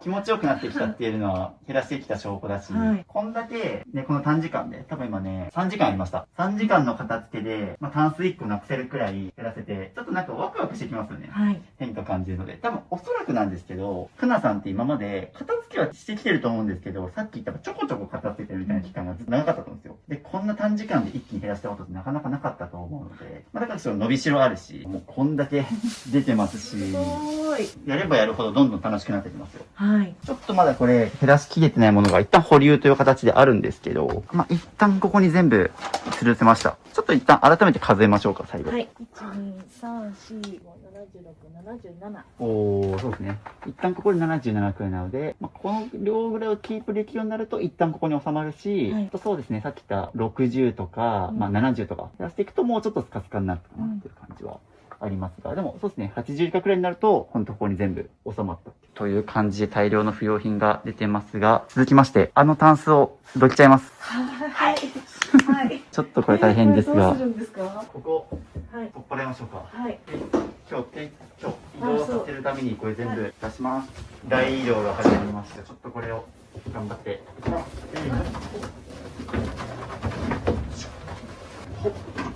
感じで運びます。重ー。はい。そうですね。床の下にですね、ああいう残骸があったりして、どうですか？すっごい面積が変わった気がします。そうですね。はい、広いですし、タンスはまだ序章でして、僕ここ減らしたいんですよ。今日は無理かもしれないけど、理想を言うと、これもなくしたいですね。これかどっちか。はい、こっちかな。理想とこっちなくしたいですね。これ、君のタンスが、祖母からのもので、これは残したいな。僕のおすすめはこれですね。どっちかは減らさないと、正直、片付かないかなっていうのもあるし、もっと言うと、ここに入ってるものっていうのはこっちですね。本来こっちに押し入れが、ちょっとこのタイミングで、これも一旦取っちゃう。はい、っていうので、現実と向き合ってもらうために、一旦ここ出してもらったんですけど、ここも片付けて、で、ここも片付けて、片方なくして、その分こっちに入れるっていうような状態が一番理想ですね。今の話聞いた上でどうですか？そうですね。こっちちょっと残したいですね。こっちは手放してもいいです。でも利便性はこっちのがいいんですかね。もう断然こっちです。そうですよね。はい。まあだから、どこまで自分が減らしたいかとかの問題になってくるんですけど、実用性云々で言うと、これはもうなくした方がいいですね。あともう嫁入り道具だからっていうので、もうこれは墓場まで持っていきたいかってところですね。今すぐってよりも、今から先この2つ片付けていくので、片付けた後にちょっとどっち残すかと考えていきましょう。はい。ちょっと一旦休憩しましょう。はい。なんか、甘かったです、自分が。それは僕も今減らしてると思いましたね。時間かかりますね。そうなんですよ。本当物減らすのは時間かかるんですよ。すごいですね。これだけのものを抱えて生きてるっていうのが人生もったいない気になってきちゃう。多分ね、この動画自体は多分2時間半、3時間とかわかんないですけど、数時間に収まってると思うんですけど、その裏には十何時間っていう膨大な作業があって、だからこの動画も長いって言われるんですけど、見ちゃいますよ。見ちゃいます。なんかありがたいこと見てもらえるんですけど、これでもだいぶ削ってるんですよ。だから、そんだけ皆さん長時間片付けると。いやなんか減らすものはそんなにあるかななんて、全然。だいぶ甘いですね。甘いですね。余裕でありまくりです。びっくり。ということで休憩です。お団子いただきます。はい、ということで休憩も終わったので、ここ再開していくんですけども、まずこっちここが結構かなさんのものが多いとのことなので、ここも一旦全部出します。はい。どんどん出しちゃっていいです。なんか未使用のスリッパがあったり、これいらなさそうこれはコロナの時にレッスンに来てくださる生徒さんに書いていただいて使い捨てでやってた名残ですね。服で埋まってたベストがまたこういう風になっちゃいましたが、よし、ここも行きましょうか。ここも結構カバンとかが結構多いですね。カバンがあったり、さっき服も見つかったので、ちょっとここもまたどんどん減らしていきましょう。これもいいです。なので服を減らし終わったら同時にカバンと、あとここ終わったらこの後ちょっと靴箱行くんですけど、衣類系セットで見るのがおすすめですね。はい。なのでここもどんどん開けます。なのでここも結構もともと今ここに入ってたものなので、やっぱりね、ここ中身が見えない収納って良くなくて、できたらもしこうちょっとミニマリスト目指してるとか、極力物を溜め込みたくないって人は、どうしても収納を使う場合は、こういう中身が見えないものではなくて、これ半透明のものがいいですね。透明のものにすると中身見えてごちゃつくし、かといって全く見えないと今度何が入ってるかの残量の把握ができなくなっちゃうので、半透明だと若干見えるけど、そこまで生活感出づらいので、今後はなので買うとしてもこういう収納だし、そもそも収納がなくても生活できるように心がけてもらってっていうので、今、何気なく冬用のスリッパが出てきたんですけど、これも後ほど玄関行って靴箱片付けて、靴箱の中にスペースができたら入れてあげるといいですね。はい、そうですね。という感じで、どんどん今見直してもらってます。ここをなくせば本当にあそこがあんなすっからかんになるので、頑張ってもらいたい。広ちなみにこれいかがでしょうか。ヘルメットがあります。防災アイテムですね、おそらく。もう本当は折りたためるのが欲しいです。一旦はこれね、買うまであってもいいかなと思うんですけど、今こうパッと取り出したら、なんと下にまた収納の山があって、この箱の中にいるのはこの2つですよね。はい。ただ防災してあるのはいいんですけど、非常事態にこの奥にあったら、とっさの時に取り出せないですよね。はい。そういう意味でもちょっと置く場所も見直した方がいいかな。でも一旦これだけ残して、全部減らしちゃっていいですね。というので着々といらない収納がいっぱい出て減らしていっておりますが、カバンがいっぱい出ましたね、また。いっぱいあります。そしてここにあったやつ多分存在を忘れてた系ですよね。この辺は旅行で使うようなものを入れてるんですけど、全部はいらないので、これは私のじゃないんです。家族のものが結構あっちこっち混在したりもするので、改めて今回の片付けを機に、お子さんのものはお子さんの部屋に持っていって、で、旦那さんのは旦那さんの棚に入れるってこともやっていくとですね。多分結構ご家族の方も意外とあれどこ行ったっけっていうのをなくしてる可能性があるので、じゃあいらないのはあるので。いらないカバンがまだまだいっぱいありますね。こちらの靴は、これはこれだけいらなくって、あとね、これいらない、これもいらない、これもいらない。なのでこれが新たに出てきた服たちですね。はい。これはもう冬用の内側にボアがついてるので、はい。広手してるので、はい。これはいります。ただ残していいんですけど、もうわかりますよね。はい。あとネストを入れ替えてもらうっていう形になりますね。残したいって言った服はちょっと一旦入れ替えましょうか。はい。冬用もあっちには一個もないんです、ズボンが。なので減らすってことですよね。入れ替えになりますね。入れ替え。っていかない。季節が違うけど、オールシーズンでもうさっき80着にしようみたいな話があったと思うので、こうしていかないともうどんどん増えていくと思います。さっき77とかでしたっけ？ 78？ 80着ジャストにするとしても、はい。まあ今着てる服と合わせると80なんですけど、数がそうですね。ダメですね。そう、でもやっぱりもうこの際だからちゃんと数ではい。厳格のルール作っていかないと、はいまだ増えちゃうと思うし、何よりここに収まらない。はい。まあちょっと一旦、はい。もう一回見ましょうか。はい。そうですね。じゃあ、これを1個手放して、色的にそんなに使用頻度が高くなないいのので。で、まあそもそもさっき箱に入れててやっぱ存在を忘れてた服たちではあるので、はい。見直せると思います。ここにあるものがちょうどその、ボアが入ってたりして、まあ真冬に暖かいものって話があったと思うんですけど、僕例えばオールシーズン、毎日同じ服着るっていう生活してて少ないじゃないですか。で、これ僕実はもう夏も冬もずっと着てるんですよ。例えばじゃあ皆さんも、普通の一般的なデニムとかスラックスって意外とオールシーズン履いてると思うんですよ。はい。服減らすためのコツとしては、オールシーズン使えるものプラス、まあ、例えばヒートテックのタイツにするとか、そういったものをすると、まあ、着回しはできますね。確かにまあ、これどうしても真冬にしか着れないから、はい。なんで今後はなんか寒さ対策は、まあ中の肌着でやるっていう風にしてあげると、まあいろんな服が延命できるので、はい。なんでそこも含めてちょっともう一回見ましょうか。はい。まあ最悪そうですね。デニムは、まあ冬のタイツ履いたらいけるなとか。はい。まあこれはボア付きだけど、これとデザインもほぼほぼ一緒なので、これは大丈夫。はい。なんか迷われてるのが、どっかありますあ、今、あと2つ、その冬用のっていうのが、はい。これです。例えば、ちょっとこのタイミングで、ちょうど今多分本当に家にある服全部出せたかなと思うんで、まあ今、80着に対してボトムス11なんですよ。ってことは69着がトップスとかコートなんですね。ってことを考えると、まあ、ここもそうだけど、意外とトップスが多いなっていう。まあそこはもう本当に個人の感覚、ボトムスのバリエーションがあるよりも上が一番目立つから、トップスのバリエーション欲しいってことであればこれでいいし。あ、そうか。そう今ボトムスの入れ替えやってましたけど、真冬どうしても欲しいんだったらトップスを減らすと。うん。っていう風にトータルで80着になれば大丈夫なので。はい。どうしよう。そしたら、じゃあ、これ白いデニムはあるので、これを手放して、で、一旦これで収まりましたね。はい。はい、っていうのはなんだかんだ、ここにあった棚から一袋分また不要な服が出てきて。で、いかがでしょうか、ここ見て。はい。結構今本当にかなさんのオールシーズン全80着がここに吊るせたって感じですけども、まあ、結構ここ見ると、なんかこれだけあったらオールシーズン着回せそうだなと思いません？思います。はい。し、なんか結構自分の好きなもの分かってきましたよ。はい。いや、なんか適当に変えないですね。で、この状態をさらにキープするためにもやっぱりここの棚なくさないとですね。はい。なので引き続きここを減らして、で、あと、今ちょっといるものを出してもらってるんですけど、こことここ減らせば、はい。多分ここの棚使わなくてもここに全部入ると思います。はい。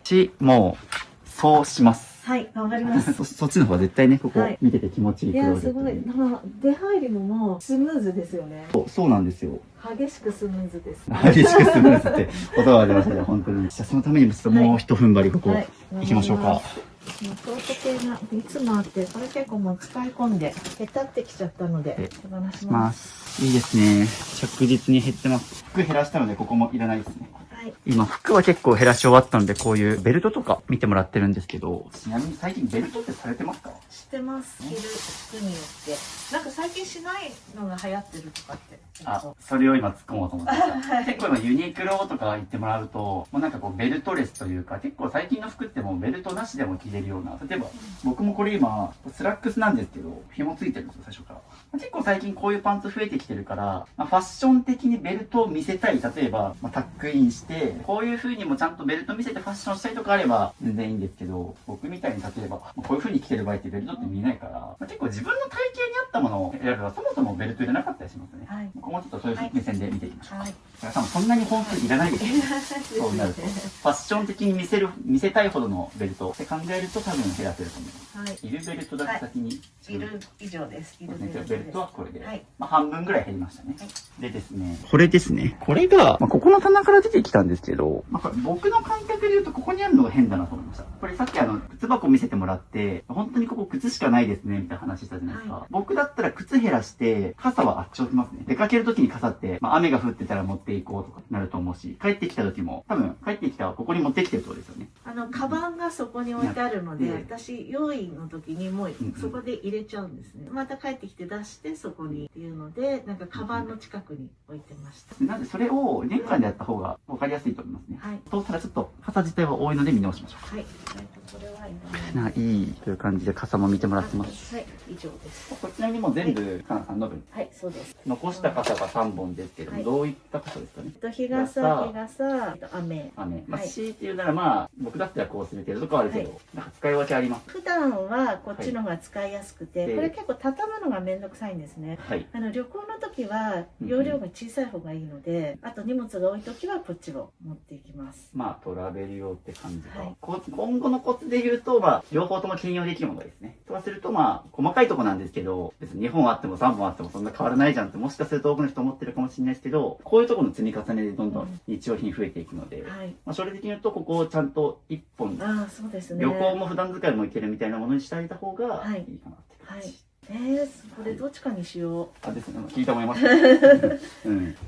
開いたら決まりました。決まりました。はい。なぜなら、この裏が、こっちの方が確実に厚さがしのげるので、で、多分こっち左右兼用で使えますよね。ねこっちを処分してこっちのしまおす。いいですね。っていうふうに意外とちゃんとよく見ると減らせたりするし、なので5本あったけど2本に絞れますね。はい。必要だったのはこの2本だけっていうので。じゃあ引き続き。そしたらこれですね。あ、それ、例の未使用スリッパ大量。これもいいです、全部。あ、もう全部いいですね。はい。そうですね。これは明らかに使ってないから、特に理由不要というか。はい。っていう感じで、ここ見終わりまして、まあ、いるものは一旦こっちで、こっちに必要な服は書きたりして、ここも空になりまして、そしてまた収納ができましたね。はい。という感じで、いいですね。着々と減ってます。で、続きまして、いるものですね。いるものが分別できたので、次、こっち、片付きます。はい。これもはい出す。。もう分かってきますね。はい、出す。もう僕に言われなくても全部やれるようになってきてるので、素晴らしい。いかに全出しすると減らすのが進むかっていうのが分かりましたよね、今日。本当ですね。本当に全然決断が変わってきます。そう、決断が変わるって話されましたけど、出すことによって戻すときに、また同じ状態にしたくないなっていう心理が働くから、自然と減るんですよね。ここまで全部出したのに、一個も捨てないで戻したらまた元通りになっちゃうじゃないですか。だからこそ一旦先に出してもらってますね。みんなここをね、めんどくさがってやらないんですよ。まあ、この YouTube 見てる皆さんもぜひ、とにかく片付けるときは全出し、はい全出しすればとにかく進むんで、ここはもう、これ、大量の紙袋たちですね。ここもちょっと後で見直せると思います。はい、ということで、全出しが終わりまして、もう上から下まで全部出し切りまして、そうですね、大変なことになっておりますが、ここで改めて本当にいるものだけまた戻していったりとか、さっきのお子さんのひな人形とか、ここら辺もちょっと今お子さんいらっしゃるので、確認してもらっていることか、いる場合はもうご本人の部屋に持ってってもらうとかですね。やばいです。物が多すぎて今、カオスになってます。これもいらないポスターとかですね。いらないものをどんどん出していきます。押し入れの収納力がすごいっていうのがわかりますよね。これも使ってないのでいらないです。結構減らせそう。使ってないものがいっぱい。ご家族びっくりでしょうね。いやー、こんなになってると思ってないと思います。すごすぎる。圧巻です。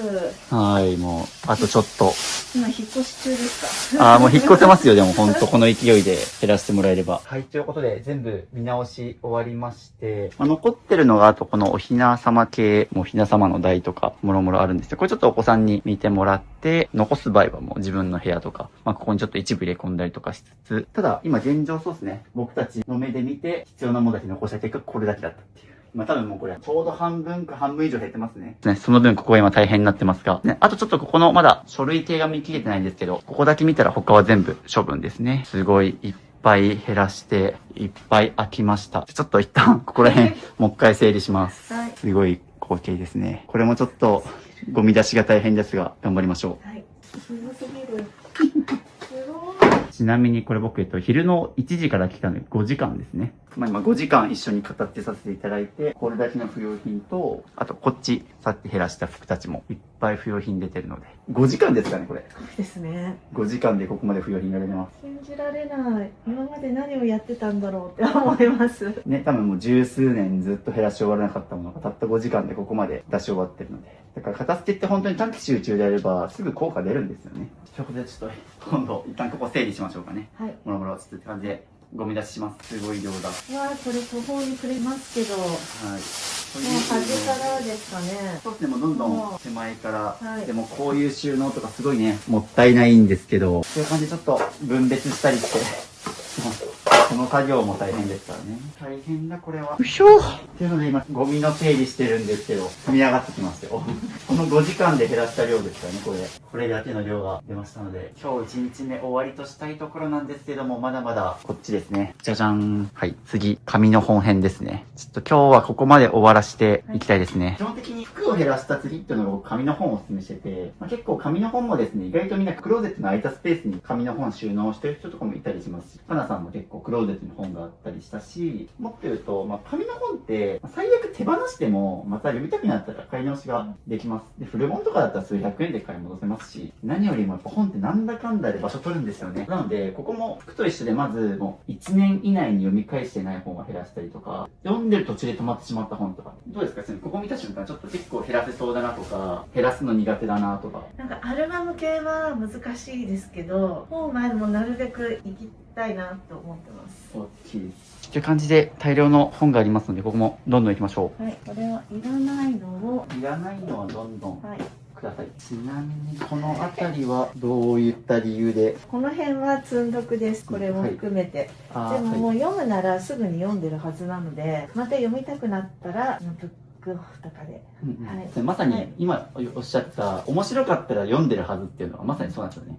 で、読んでる途中止まってるってことは、読んでて面白くなかったとか、そもそも今の自分のレベルに合ってないとかですね、すでに知ってることが多いとか、逆に難しすぎて読み進まないとか、何かしら自分のレベルに合ってないっていう可能性が高いので、読みたくなったらまた最悪ね、こういうのって買い直していけるので、どんどん行きましょうか。これはどっちかにしよう。今まさにどっちかにしようって言葉が出ましたけど、同じような題材なのでどっちかで大丈夫。はい。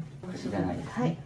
なんか手放した本でいうとこういう海外旅行とかのおすすめスポット本みたいのがあったりして、ね、それこそさっきも主要都市全部住みたいみたいなのあったと思うんですけど、移動欲求があったっていうのがはい。あともうこの辺はちょっと処分ができないというか、ちょっと思い出系ですね。はい、そうですね、ここは。で、僕の片手では基本的に思い出系は最後っていう風にしてて、一旦一通り見てもらって、またもうちょっと時間かければ減らせるものとか出てくると思うんですけど、ちょっと一旦時間かかるんだと思うし、で、先にこういうね、使用品とか、なので思い出系は基本的に時間かかるんで最後で大丈夫です。でその上で思い出系は、ちゃんと、どれだけの量を残すかっていう、その収納のキャパ決めた方がよくて、早速ちょっと今残したやつ、戻していきます。で、今回、見てもらった結果、これがいらないものですね。いらないと判断した、本たち。で、こっちがいるって判断したものなので、半分ぐらいになったかなっていうので、ちょっといるやつ、元に戻していきましょうか。はい。じゃあ、はい、いただきます。はい。大事な思い出系とかなんかいろいろしてですね。はい、という感じで整理が終わりまして、一旦ここも一切もう何も置かず、で、かなさんの、カバンとか含めて、思い出のものとかですね。こっちが思い出のアルバム。で、こっちがカバン類。で、こっちが布団と、こっちが防災アイテム系ですね。ヘルメットだったり、トイレだったりっていうのを、全部詰めると、こんな感じで、結果なんと、ここが全部減らせてますね。で、こんだけ減らすと本来、ここにあったタンスとここ、てかもうなんか、つい5時間前までここに大量のね、これらがあったって考えると、すごい減らしてますよね。信じられないです。そうですね。ここに収められるんですよね、本来。ちょっとまだね、パッと一旦ガザッと入れてるんで、思い出のものとか、もうちょっと見直してもらいたいんですけど、ここも多分時間の経過とともにもう少し見直せると思いますね。すごーい。ここ全部空いてますよ。広い。すごいっすよ、これ。で、あとまだまだ、どうですか？ここ全部旦那さんですか？ここは一部一緒に使ってます。例えばどんなものが入ってますでしょうか？詰まってます。まだ旅行系のものが多いですね。まだありましたね。あります。じゃあ続きまして、ここもちょっとどんどん見ていきます。はい。ありましたね。そうですね。そうすると今度こっちにあるものがここにもう少し入れ込めたりとか。なるほど。じゃあこれも出しちゃって。もうどんどん出しましょう。ここもそうなんですけど、僕まだ気になってるのがあそこ。あの下とか、上もまだなんか見直せるのあるんじゃないかなと思いながら、ちょっと一旦この辺一通りまた形します。いや、ありますね。ありますね、意外と。はい。タンスの中にタンスっていうので、これもちょっとこのまま行きましょうか。行きます。どんどん出していきます。ティファニーがあったり。ここも。よいしょ。はい。はい。まさかまだ、ここまでいっぱい減らしても、衣類系が出るとは、いいですね。まだまだ減らす余地あり。まだありますね。では、行ってよろしいでしょうか。よろしいです。はい。もそうういいいうのは被らないので、これは主人のなので、主人のは避けて。で、まさに今こう、動画見てくださってる皆さんも、家族のものがあるからって言って、実際こうやって見てみるとね、結構ご自身のものもまだまだあったりして、なんでここ減らしていきましょう。はい。いいですね。まあもともとね、自分のものが多いっていうことと、自分が減らすことで家族に背中を見せたいっていうことをおっしゃってたので、でもそうですね、ここまで減らすと、旦那さんもさすがに気づくと思いますし、はいこれ絶対多分旦那さんとお子さんめっちゃ影響されますよ、これ。全然違いますもんね。衝撃です。ここは積みでお二人が寝てるって感じですよね。あ、そうです。はい。であればなおさら変化気づくと思うので、どんどん行きましょう。はい。このお家に住んで何年でしたっけ5年です。でも5年間ずっとこれがある状態で生活してたから、もう感覚がまひってると思うんですけど、これがあるっていうのが当たり前すぎて、はい。これは、これがちょっと主人のバッグの袋です。じゃあ旦那さんのものを仕分けておきましょうか。はい。っていう風に片付けといてあげると、まあ、旦那さんもこれ自分の持ち物なんだってこう一目瞭然で片付けやすくなるんであ整理しといてあげるといいですね。多分今までもなんか結構お子さんのカバンがここにあったり旦那さんのがみたいな結構チリチリになっちゃってるせいで家族の人たちもこうあんまり何がどこにあるか把握できなくなっちゃってるので、こういう風に旦那さんのはこれお子さんのはこれっていう風に片付けて仕分けておくと、まあ、自然と皆さんも片付けやすくなるので、まあ、ちょうど見直すいい機会。ちょっとここ見ると、はい。まあ、ティファニーとかはいテリーヌとかいろいろあって高そうなエリアですが、こちらはでもこれがもう中身使ってるので、うん、これって何ですか、高橋さん。これ多分ジュエリーケース。そうですね。でもこれ自体がそんな高いものではないので、あ、そうなんですね。これ使ってないんだったらこれあ、でも旅行の時なんかいつも入れるの困ってたので、この箱とかいらないんですけど、これは取っといて、でも切れた時に。今まで存在を忘れてたものを旅行の時に使えるっていうふうに今新しい選択肢考えますよね。使い道。あ、でもちょうど探してたので使います。他にないですか？今まではお茶っと入れてました。なるほどなるほど。はいまあそもそもアクセサリー入れですよね。はい。なんかちょっと要検討ですね、これは。はい僕よく言ってるのは、奥の底にあって見た時に、これに使えるかもって、新しい使い道を始めたら、それは残す理由を考えてるってことなので、今ちょっと突っ込んだっていう。僕からすると多分なくても問題ないはずなんですけどね。はい。じゃあ保留で。でも箱はいらないです。そうですね、箱入れないと思うので。はい。箱はいらないです。いいですね。でも結構皆さん、ハイブランドの箱捨てられない方めっちゃ多いんですよ。まあ僕の YouTube とかにももういっぱい出てますけど、まあ例えば、前僕が片付けた方とかだと、エルメスの箱が捨てられないって方がいて、これにも価値あるからっていうので、じゃあリサイクルショップ持って行っていいですよって言ったら、もう1箱50円とか。だから意外とこれ箱自体にはそんな価値ないよっていうのは、ね、皆さんにお伝えしておきたいですし、まあ、欲しいと思ったら極端な話メルカリでエルメス箱とかで調べると、さっき言ったまあ1箱数十円、100円とかで簡単に買い直しできるので、まあ、そういう意味でももうハイブラの箱は捨ててましたけど、感じで着々と減らしていってます。はい。おー。以上です。というので、結構いらないもの出まして、まあ、ほぼほぼ空になりますね、ここ。もう本当に必要だったの、これくらいで。じゃあ、これもですね、いるやつだけ戻しましょうか。はい。で、旦那さんのやつとかもあると思うので、はいでここも多分旦那さん結構いらないものあると思うんだよな。次、気になってるのがあそこなんですけど、はい。あの箱何入ってます？これ非常用品です。おー、非常用防災系、ここにあるんですね。はい箱はティファニーで、これ思い出のものが入ってて、で、こっちが、じゃじゃん。おー、まだありましたね。というので、もうこれ、それぞれ何をどこに置くかわかりますよね。はい。まあ、なのでもう、これはエリアこっちですよね。そうですね、思い出系が今あそこにあって、はいで、防災系がこっちっていう風にあるので、改めて、はいもう一回チェックしているのかどうか。はい。トイレの使用方法。トイレ。トイレまだありました？ろうそくいらないですね。ろうそくはあんまりおすすめしないです。はい防災道具でろうそくってよく推奨されてるんですけど、それこそ地震で倒れたりとかすると火災の原因になったりするので、基本的にはライトは手こぎのライト、地形がおすすめで、ろうそくははい。手放し推奨です。お願いします。今防災アイテムって例えば家族4人分が生き延びるための量って何日分あります？ 1週間は持ってたいなと考えています。なんかよく3日間とかって言われるんですけど、やっぱり人口が多いので、3日はきついんじゃないかなっていう想定です。まあ一旦、よく言われてる、3、5、7ですね。最低3日は作っといてください。で、そこから人それぞれの価値観ですけど、3、5、7で。逆に言うと7日以上はもう過剰です、間違いなく。で、なんで7日以上持つと過剰になるかっていうと、そもそも臨日問題7日以上の備蓄取っておくとスペース取るし、でもっと賞味期限問題ですよね。期限が来て一気に腐らせることになっちゃうから、管理も大変だしっていうので、なので基本的には3、5、7で残したい分考えてもらって、今回で7日残干したいということで、トイレが出てきました。トイレがまたこれトイレですね。トイレはもうここにね、100回分あるので、まあ十分もうあるようにするところからまず減らせると思いますし、これはじゃあ減らせる。まあ寝袋はまああったかな。袋もそうですね。まあポリ袋ももう多分あると思うので、ここも大丈夫ですね。はい。あとは銀マットと蚊取り線香。蚊取り線香何用途ですか？夏に災害にあった時、はいもう蚊が大嫌いなので、なるほど。防災用にとかなくてもいい。普段使いと兼用していいと思うんですよね。これとかまさに。普段蚊取り線香使わないんですよ。日常生活では。もうそういうなんか避難所生活するくらいやばい時になった時はもう蚊がどうこうとか言ってられないとは思いますけど、まあ一旦他、あとこっちにもありますよね。そうです、あります。そうですね。他にもですね、この防災っていう名目で無限に出てくるんですけど、はい。これもじゃあろうそくいらないですね。いらないですね。はい。っていうふうにまだまだ出てきますので。これが、そうですね。ここういう。れがあってもいいですね。そうそう、こういうものがあれば、基本的に手こりですね。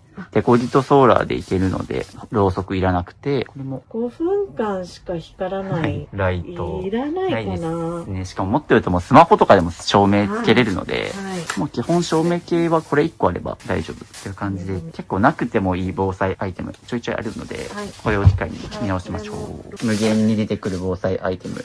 便利袋。トイレ系の服ですね。これももう大丈夫。で、マスクもこれ、まあマスクももういいですね。で、まだまだ出てくるトイレですね。なんかどんだけ不安が強いんだって感じで。まあ確かにトイレ行けないのってストレスだから、もちろんあっていいんだけど、多分今までって蓋付きをしてないから、あるのに買っちゃってるっていうだけですね。はい。だけど今後はもうそういうミスも減ると思いますし、これはちゃんと分類してあるなと思いますけど、でも歯ブラシって洗面所にありますもんね。あります。のでこれもあ大丈夫で。りますす。はい。防災用ウェットティッシュ、製造より3年。切れてそう。なんかこれ状態がだいぶもうボロッボロなんですよね。これちょっともう期限書いてないんですけど、もうだいぶしわくちゃなのと、多分ここにあるのおそらく引っ越した時が5年前ってこと考えると多分もう3年経ってますね。はい、立ってると思います。絶対立ってます。そうですね。はい。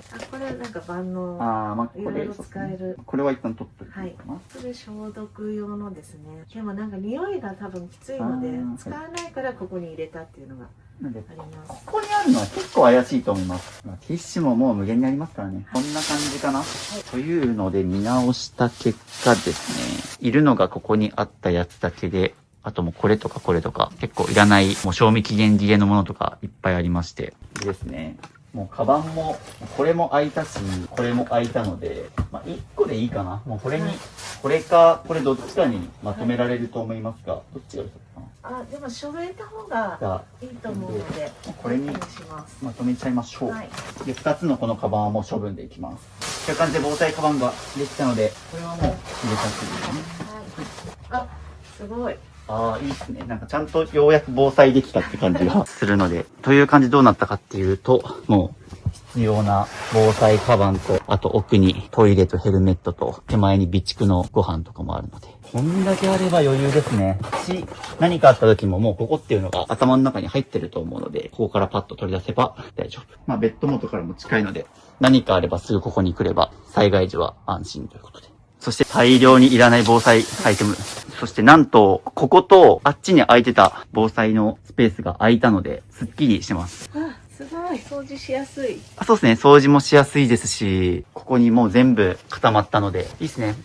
理想的です。理想的な空間になりました。いや、いいですね。順調ですよ。たった1日でここまで。いや、すごい。もう見るとこ全部見たかな。で、そうですね。もうこの箱たちももういらないです。はい。それちょっとまたゴミ出しの準備しましょうか。はい。こんにちは。お邪魔してます。はじめまして。すいません。今裏にお子さんがいらっしゃって、ちなみにこんな状態ですけども、どうですかこれ見て。いっぱい物があったんですね。こっちぐるっと見てみて。まだいっぱいあるね。まだいっぱいあるねって言われました。まだまだ。お子さんの目からするとまだ減らしたりないと。こんな広かったんだね。そうですね。こんなに広かったんだ。そうですね。こんなに広かったんだっていうので。でもまだ減らし足りないですね。ぜひもうちょっと減らしていただいて。はい。頑張ります。まだまだ僕の指導が不甲斐ないせいで。頑張ります。でお子さんそうですね。もっと減らしてほしいということなんで。はい。よろしくお願いします。頑張ります。はい。はい。というので、もろもろここ一旦片付け終わりまして、必要な分はここにあって、ここもですね、もう床中全部空きまして、ここも僕が立てるようになっております。なので、クローゼットと押し入れは、一通り一旦見終わりましたね。また時間の経過とともに減らせるもの出てくると思うんですけど、このままクローゼット終わったので次、靴箱、玄関行きます。はい。ゴー、ゴー、ゴー。そしてもうすごい、こんだけ減らしましたからね、クローゼットから。次はあっちです。ゴー、ゴー、ゴー。まず。そうですね。ちなみに、そうだ、思い出した。こいつ、この釜があった。そうなんです。でも本当にこのペースで和室とか減らしていけばあっち置けそうですよね。はい。っていうので、ここも靴がいっぱいなんですけども、おそらく今のかなさんだと、あんだけ服減らせたので、意外とサクサクいける気がします。はい、で、かなさんの靴が特にここに集まってるんでしたっけ？そうです、ここです。なのでちょっとここ、はい。見てもらいます。はい。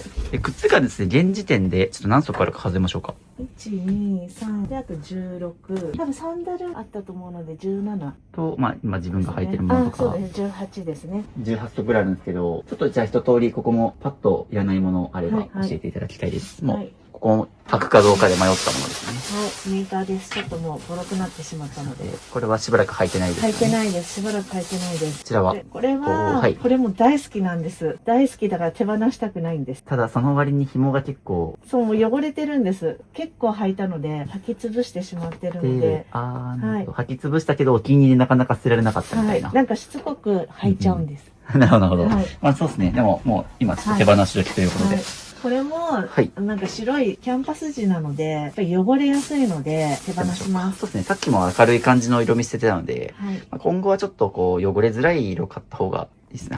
もう3足手放せてます。はい、これもぺったんこなんですけど、ちょっと履くと最近足が痛くなるので、もう履くことはないと思うので、手放します。はい。でですね、ちょっと改めて今服減らした後になんで玄関来たかっていうと、今ね、クローゼットにも80着のかなさんの服あると思うので、それとちゃんと組み合わせられるかっていう観点でも、クローゼットの後に靴箱来ると減らしやすいですね。これもちょっと汚いので手放します。そしてよく見るとここになんか敷物があるんですけど、これ言います？いや、これいらないですよね。そう、まさにそうなんですよ。この靴箱が汚れるからっていうので、こういうの皆さん敷くんですけど、これちょっと取ってみましょうか。はい。これ絶対取った方がいい。なんか中でぐちゃぐちゃってなっちゃうので、はい、結構ストレス、敷いときながらストレスだったんです。ですよね。はい。で、なくすとめっちゃ開放的。ね。白が見えて綺麗です、ね。はい。靴箱って本来もともと汚れるもんですからね。手放しは、ここは以上ですね。これで、はい、これで、はい。もうこの収納量を増やすためのアイテムもいらないですね。はい、これもいらないし。そうです。というので、ここも今撮ってもらいました。でもやっぱり全然違いますよ。そこ今あったのか。奥の方から無限に出てきます、ね。なんかこんなのがあった。これ使わない。これ、ここに無理やり突っ込んでるのが。やばい、めちゃ薄いが。ここも大変なことになってますが。なのでちょっと改めて整理しましょう、ちゃんと。はい、ということで見直しが終わりまして、なんと、左側、もうこっちの靴が全部ゼロになって、でここに全部収まりました。で、何足くらい減らしましたかね。12足あるんですよね。だから、6足ぐらい減らして、3分の2になりまして。で、ちょうどこのスペースに収まるようになったから、すごいいいと思いますね。なので、奥はあそこ開きました。そして、ここに大量の靴の収納のやつ、これ全部いらなくなりました。すごい綺麗って感じで、これが不要品たちです。で、あとですね、ちょっと事前に、旦那さんとかお子さんのもの含めていらないものも聞いてたりするので、これも手放していきます。はい、よいしょ。ここはもういらない。いらない。もうずっと履いてないので。という感じで、ここも。いらない。以上です。で、あとは実際にちょっとまた、後日、お子さんと旦那さんにも見てもらって、ここは減らしてもらおうと思います。はい、というので、ゴミ袋が2つ出ました。ゴミ袋、靴箱から2つ出たらだいぶスッキリしますよ。お疲れ様です。はい、ありがとうございます。はい、ということで、1日目終了です。みっちり8時間やりまして、これだけのゴミ袋と粗大ゴミが出ましたが、いかがでしょうか？いや、正直こんなに減らせるなんて思っていなかったので、なんならトレー高ないぐらいだったらどうしようって思ってたんです。こんなで捨てるものないかなって思ってたんですけど、もう衝撃です。そうです。しかもこれ、まだ本当にかなさんご自身のものほとんどで、まだ旦那さんとかお子さんのものそんなに見てなくてこれなので、ご家族全員で、多分こっからまた、さっきもそうなんですけど、お子さん出てきて、まだ減らしたいっていうおっしゃってましたし、僕が帰った後とか、この後多分旦那さんとかお子さんも含めて結構かなさんに背中を押されて減らそうっていう風に動いてくれると思うので、そうですね、かなさんご自身の持ち物だけにもこんだけあったので、恐ろしい。という感じで、じゃあ1日目本当にお疲れ様でした。ありがとうございました。また明日も来ますので、一旦明日で最後ですね。明日2日連続片付けて、明日までには一通りはチェックできると思うので、はい。あと1日頑張りましょう。はい。よろしくお願いします。お疲れ様でした。はい、ということで、2日目です。よろしくお願いします。よろしくお願いします。ということで、一夜過ごしてみて、どうでした？はい。渋さんが帰られてから、この物の量に呆然として、うわーっと思いながら結構放心状態でいました。で、なんか主人が帰ってきた時の反応を見たかったんですけど、もう夜中過ぎてたので寝てしまって、すごいっていう声で目覚めて、頑張ってねって言われて。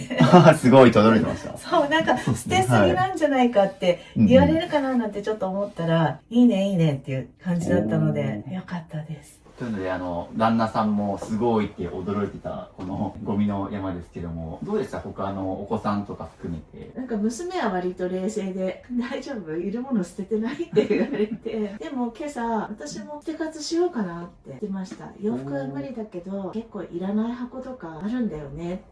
いらないよね、そういうのっていう反応でした。で、あとなんか自分的にびっくりしたのは、はい、今朝体重測ったら、昨日から1.5キロ減ってました。すごい。1日で1.5キロだから、はい、まあでもそれくらいずっともう体を動かしてましたからね。はい、ゆっくり寝れました、昨日。いや、寝ました。特に寝室片付けたから、それこそこう枕元に今までタンスがあったと思うんですけど、ああいう高さのある家具が枕元から減った際、だいぶなんかこう圧迫感もなかったと思うんですけど、なんかそういう寝る時の心境の変化とかありました？割と眠りすごく浅い方なんですけれども、疲れもあったせいか朝まで目覚めず寝れました。おー、爆睡。はい、爆睡。なかなか朝まで1回も起きずっていうのは年に1回あるかないか。それがすごいです。年に1回の、機能はっていうので、眠りが浅くてなかなか寝つけないって方は、2つ今日1日頑張ってみてください。はい、OK です。じゃあ早速ちょっと続きをやっていきましょう。はい、お願いします。今日は筋肉痛です。あ、筋肉痛ですか？そうですね。昨昨日、大型家具をね、頑張って運んだんで、今日は多分そうですね、もう昨日1日めっちゃ頑張ったから、そんなに大型家具減らすものないと思うので、2日目はですね、続きちょっと寝室の奥側まだ手をつけられてないところだったりとか、こっちリビングも含めてちょっと収納の中、こまごました書類とかいっぱいあったと思うので、ここら辺を見ていこうと思います。よろしくお願いします。はい、ということで、昨日片付けたここなんですけども、僕が帰った後とかもこういう風にちょっと片付けた形跡はありますね。どうでした？今日朝服選び楽だったと思うんですけど。いや、快適です。もうなんか、ここだけ見ればいいので、もう一目瞭然で快適でした。扱いやすくて。そうですね。昨日までここに巨大な棚があって、もう奥までくぐらないと身支度できないって感じでしたけど。これでもう毎朝のコーディネートも楽だと思うので、引き続きこちらで過ごしていただいて、今日はこっちですね。寝室のちょっと奥側がまだ着手できてないのと、僕はですね、やっぱ玄関にあるかまどをやっぱりどうにかしたいので、引き続きこっちを今日やっていきます。で、ここはですね、この辺りまだ床のものとか散らかってるので、片付けていきましょう。ちなみにこちらのタンスは何が入ってるかちょっと開けてもよろしいでしょうか。はい。オープン。ちょっとなるほど。オタク系が入ってます。オタク系。はい。全くオタクの趣味なさそうなのにあるのがちょっとギャップありますね。本当はい。全然いいんですけど。はい、というので、ここにじゃじゃん、いろいろありますね。これはどういった DVD とかDVD、そうですね。あと CD、本ですね。あとちょっとアクセサリーとか、これどうしようっていうちょい置きをごちゃっとしてます。割と雑多に入ってる感じですね。あとそのまま、こちらもちょっと確認させていただきたいんですけども。この中ですね。はい。オープン。これはですね、はい、下は実家の両親のもので必要なものを預かっています。で、上は過去の通帳とか、ちょっと残してる年賀状とかですね。じゃあ、ちょっとここは減らしていくんですけど、ちなみにパッと話聞いた感じだと、過去の通帳とかはもういらないかなっていうのはありますね。まあ多分今デジタル化もされてるだろうし、まあ、デジタル記録取ってない部分も写真撮って捨てるとかで、その他通帳の現物はいらないはずなので、そういったものを含めて多分まだ見直せるところがあると思いますし、はい、まずこれからにしちゃいましょう。全出し全出しします。ですね。はい。全出ししてその棚ももう取っ払っちゃいます。はい。で、あの棚も行きます、後ほど。わなんでも両方とも全出しして取っちゃいます。今日も大規模工事が始まりますが。恐ろしいです。向き合いましょう、ここと。なんか使ってなさそうなパソコンとかも出てきましたね。その棚の上もちょっと見てもらいたいです。ああ、ここですね。はい、それも一旦全出しですね。素敵なアートと推しのポスターらしきものがあったりしますが、一旦撤去します。ということで、この棚が空になったので出します。あ、出すんですね。じゃじゃんということで、こちらを空にしていただいたので、これを一旦撤去します。で、そのまま続いて、ここのものも一旦全部こっちに移動させます。どうですか？なんかもう昨日から、もうどんどん棚をなくしたり、バンバン移動させてますけど、なんか結構変化が大きいじゃないですか。はい。なんかその時にこう、ちょっと、そわそわする感じとかありますか？もうなんか全てが想定外だったので、はい。そわそわしてます。しっぱなしです。でもなんかもう2日目になると、あ、またかみたいな感じ。はいはい、でもなんかこれ自分の概念になかったことなので、あ、なるほどって思いました。ああ、よかったです。そうですね。大体の人って、最近この収納からなくすみたいな発想って、まあ、やらないというか、できないっていうふうに思っちゃうんですよね。減らしちゃうと収まりきらないとか、結局また元に戻すだけっていうふうになりがちなんですけど、手放したら自然と人間そこに辻褄を合わせるとして、まあ、帳尻合わせでどんどん減らしていけるので、僕は基本的にもう全出しと収納を丸ごとなくして、でない状態で生活していくっていうのをもう基本やっちゃいますね。はい。というので、これもどんどん出します。はい、そして、ここになんかいろいろ怪しそうな引き出しの収納があったりとか、多分ここら辺しばらく見てないですよね。はい、なんとかしようと開けては閉めるみたいな感じです。なんか開けては閉める。やらなきゃとは思いつつですね。逆に言うとまだ手をつけてないから伸びしろありですね。はい。はい、ということでここを空にしまして、ここに今全部集めてるんですけど、この後僕が何するか見当つきますか？ここにあったものをなぜどけたのか。僕がしそうなことをどけて、はい、これを処分して、もう一個、はい、このベッドを移動させます。ベッドの配置が僕ちょっとずっと気になってて、まあここ寝室として使ってるので、まあど真ん中にあるのはインテリ的には全然いいんですけど、やっぱりですね、ちょっと動線的に結構使いづらそうだなっていうのがあったのと、そもそも多分これタンスがあった上での間取りだったと思うので、今もうタンスないから、タンスもないし、あの棚もどけちゃえば、一旦横に回転させます。そうですね、結構通りづらかったりするんですよね、横。またここにも棚があったりして、こっちに来るのにも結構こう狭いというか、動線的に一苦労。だからここに多分物溜まっちゃうんですよね。っていうのがあるので、一旦これを頭をこっちに向けます。そしてね、同時に、そしてこのベッドを見直すと同時に、下にも実は収納があるので、ここも含めてセットで片付けられるので、いきます。ベッドの大移動大変かもしれませんが、ちょっと頑張りましょう。はい、頑張ります。ここやったらだいぶ楽になる。新たな問題が出てきまして、ベッドを動かそうとしたらですね、なんと、ここにも大量の、ここにも隠し持ってましたね。これはもう僕も知らなかったですよ、ここまで。はい、こんな感じで、まあ、ここにですね、これどういったものが入ってますか？こっちがもうオタクですね。で、はい、ちょっとクリスマスと、こっちは、実家処分の時に、はい、グラス類を、娘が欲しいと言って、家出るまでじゃあここで預かるって形で預かってます。これはちょっと商品です。ちょっとこれを移動させたいので、重いっていうのでちょっと出しましょうか。はい、まあせっかくなのでここも見直しましょう。はい、もう全部出していきます。いきます。はい、行きましょう。暑い。もう暑い。もう暑いですね。いろいろ動かして。エアコン23度に設定したのに。奥には実はこう iPad の箱だったりとか。ありました。まあ外箱はもう減らせちゃいますね。というのでここ今全部出しております。というので久しぶりに掃除機をかけていただいてます。ちょっとですね、ここを片付けるために今もう大改造で、ちょっとこっちお願いします。はい。晴れてます。こんな風に今一時的にちょっとゴミ袋を寄せたりして大改造してるんですけど。なんか渋さんここで生活してらっしゃらないのに、物をどういう風に動かそうとかっていうのを見通せるっていうのがすごいです。多分長年生活してないからこそ固定概念みたいなものはなくて、かなさんはここでもう5年ぐらい生活してるからこそ、ベッドはここ、タンスはこことか、もうそれが当たり前として生活してるからこそ、発想が出づらいと思うんですよね。で、やっぱりこういうのって、第三者の目を通す一番の効果なんですけど、旗から見てるとこうすればいいのにっていうのはやっぱりいっぱいあるんですよね。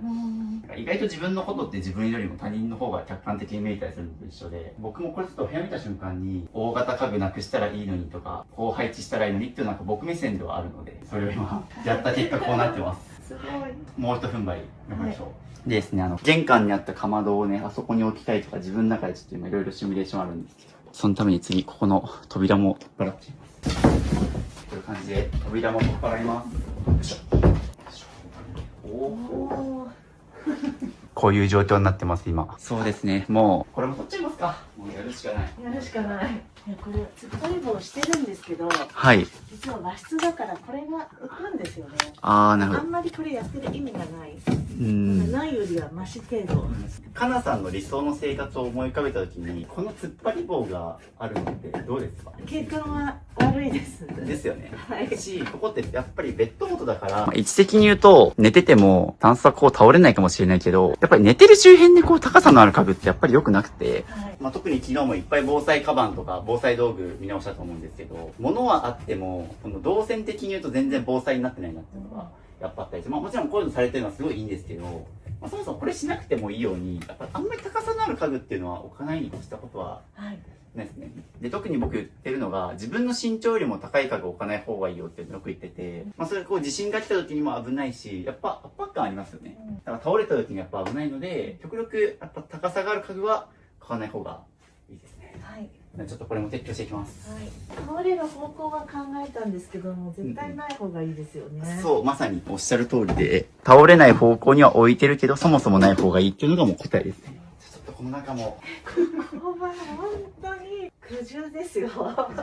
一旦出しましょうかね。はい。こっちからの眺めはこんな風です。はい。初めてのアングルかも。なので、ここも今からちょっと全出ししながら、もういらないものがあったら、はい。どんどんしちゃって大丈夫です。これっていつも悩むんですけど、イヤホンとか、ガジェットの外箱で迷うってことですかね。これのとこにどこで迷いますか？そうですね。これですね。なくした時にって。はい。ちゃいます。これなくした時にってあると思うんですけど、これ例えば、アップル製品で有名な AirPods とかもそうなんですけど、基本こういうのって、S、M、L、XL みたいなサイズ違いでしか入ってないから、予備入ってないんですよ。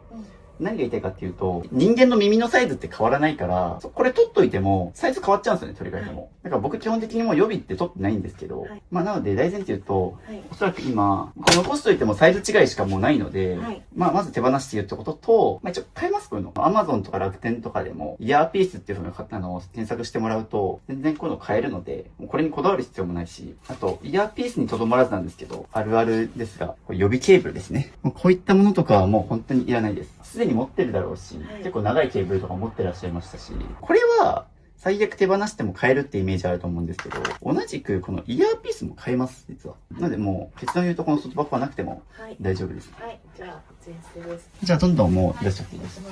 空になりました。ということで、次、わかりますね。これですね。はい、これはちょっとですね。はい。色、すいません。いいですかね。はいですね。意外と軽かった。おー。広くなってる。広いっすね。というので、掃除させていただいてます。どうでしょうか？本来これくらい広いんですよね。広いですね。そうです。こうやって見ると。やっぱりここない方が圧迫感なくて、落ち着きます。はい。OK です。じゃあ続いてこれをベッドを移動させていきます。はい。という感じで今、もう、ベッド下もくまなく全部出しております。今度はこれを外します。うお、ほこりすごっ。ほこりすごい。どうしてもやっぱりホコリとかが出ちゃいますね。なのでこれも外します。すごい場所からバッテリーが出てきたんですけど、やばいぐらいこれ爆発しそう。このバッテリー。なんでちょっとこれは回収に出していただいて。なんか、こっからも、また、なんか出てきました。これ夫が激しく探してたやつです。いろんなものが発掘されましたね。ベッド周辺から。じゃあ、行きます。はい。せーの。景色が違う。あ、広い。そうすると今度そこにかまど置けるんじゃないですかね、台車で。ここですね。確かに。で、窓近いですしね。そう。なんかもともと玄関に置いた理由としては、結構熱出ますよね。はい、熱出ます。なのでまあここで換気もできるし、ちょうどまあ電源もあるので、ちょっとここにかまどをもう移動しちゃいましょうか。はい。先に理想の空間作っちゃいます。はい。やばい。僕も吹いちゃったんですけど、もう大規模工事ですよ、これ。すごい。よし。ということで今から玄関からかまどを持ってきます。ということで、このかまどを移動させて、玄関を広くスッキリさせます。せーの。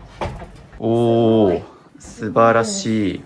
これだけ大量のものを手放して、ここに置けるようになりました。すごい。すごいな。まさかここに置けるとは。まさかまさか、余裕で置けちゃいます。おー。すごいですね。すごい。まあその分ね、ちょっとここ今から減らしていくんですけど、もうこういう形で理想の状態先に作って、はみ出たものはもう帳尻合わせのように減らしていくっていうので、よし。でもこっからが本番です。はい。恐ろしいなります。頑張りましょう。よし、ここ、その分減らしていきます。はい、ということで、あっちにあったもの全出しました。で、ここにあるのはですね、まあ、オタクグッズ、趣味のものだったりとか、まあ、制作のお仕事されているので、そういった作品があったりとか、まずこれもういらなさそうな外箱だったり、紙袋もありますので、ここ、見ていきましょう。こちらいりますでしょうか。いらないです。そっていつむ。こちらも、いらないです。ビトンの紙袋も大丈夫。ということで。よし、どんどんいきます。はい。CD とか DVD って、あとブルーレイもですね、みんな結構こう、捨て方に迷うと思うんですけど、あれ不燃ゴミじゃないんですよね。ポリカーボネートって言って、まあ燃えるプラスチックなので、まあ実は自治体によるんですけど、燃えるゴミだったりプラスチックで処分できますね。見ちゃいけない。いや、ちらっと見ると。ちらっと見ると。まさに見ると捨てられないっていうのはもうみんな言いますね。見ると手放せないって時は、こういう風にもう思い切って全出しして、でも捨てざるを得ない環境を作ると。どんどん行きましょう。はい。今、ネット上でいくらでも彼らを見れるので、手元になくても全部スマホの中にいるので、はい、大丈夫です。博物館ができるぐらい場所があれば。そうですね、博物館くらいの広さがあればっていう。まあそれはそれでまた、愛せる量にも限りがあると思うんですよね、あ、なるほど。そういうコレクション的に残したとしても、やっぱり奥に行けば行くほど埃かぶってしまったり、こういうふうにちゃんと厳選してるから、やっぱりちゃんと一個一個、こういうふうに見直す機会ができたりとか。そうですね。なので、またグッズは一旦、まあ、ここの引き出しに入る分っていうふうにしていきましょうかね。もともと多分棚が、そこの棚も含めてあったと思うんですけど、まあ、そこも含めて全部こう、やっていきましょう。はい。ルール決めないとどんどん無限に変えちゃうので。はい。そうですね。こう考えると、なんか減らしていかなきゃいけないなって思いますね。そうですね、もう多分あの棚がなくなる分、もうあと別途した収納しかないので。そうですよね。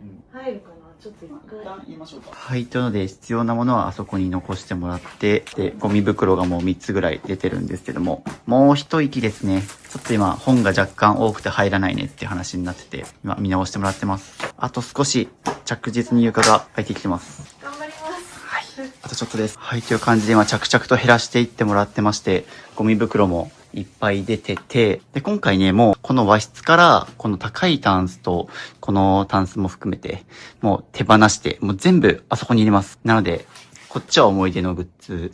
で、こっちは今お仕事で使われてる作品とか。なので、そうですね。ここあった分丸ごと全部空にしてここに入れるっていうので、結構減らさなきゃなんですけど、今頑張ってもらってます。頑張ります。でも、あとちょっとなんでいけると思います。このまま減らしていけば入るはず。メルカリにも出品してるのを処分してるので、メルカリ削除するのを忘れないようにしないといけないです。もういいですね。もうメルカリに出してるものも諦めてもう処分するということで、ね。そうしないと活気がどんどん後になっちゃうので、売って他の人に渡したいっていう気持ちもわかるんですけど、そうすると売る譲りやってるとなかなかみんな減らすスピードが上がらなくて、早く手放して早く小さく暮らすのが一番儲かるので、そういう意味でもですね。はい、この辺も結構メルカリゾーンですか？メルカリゾーンです。みんな。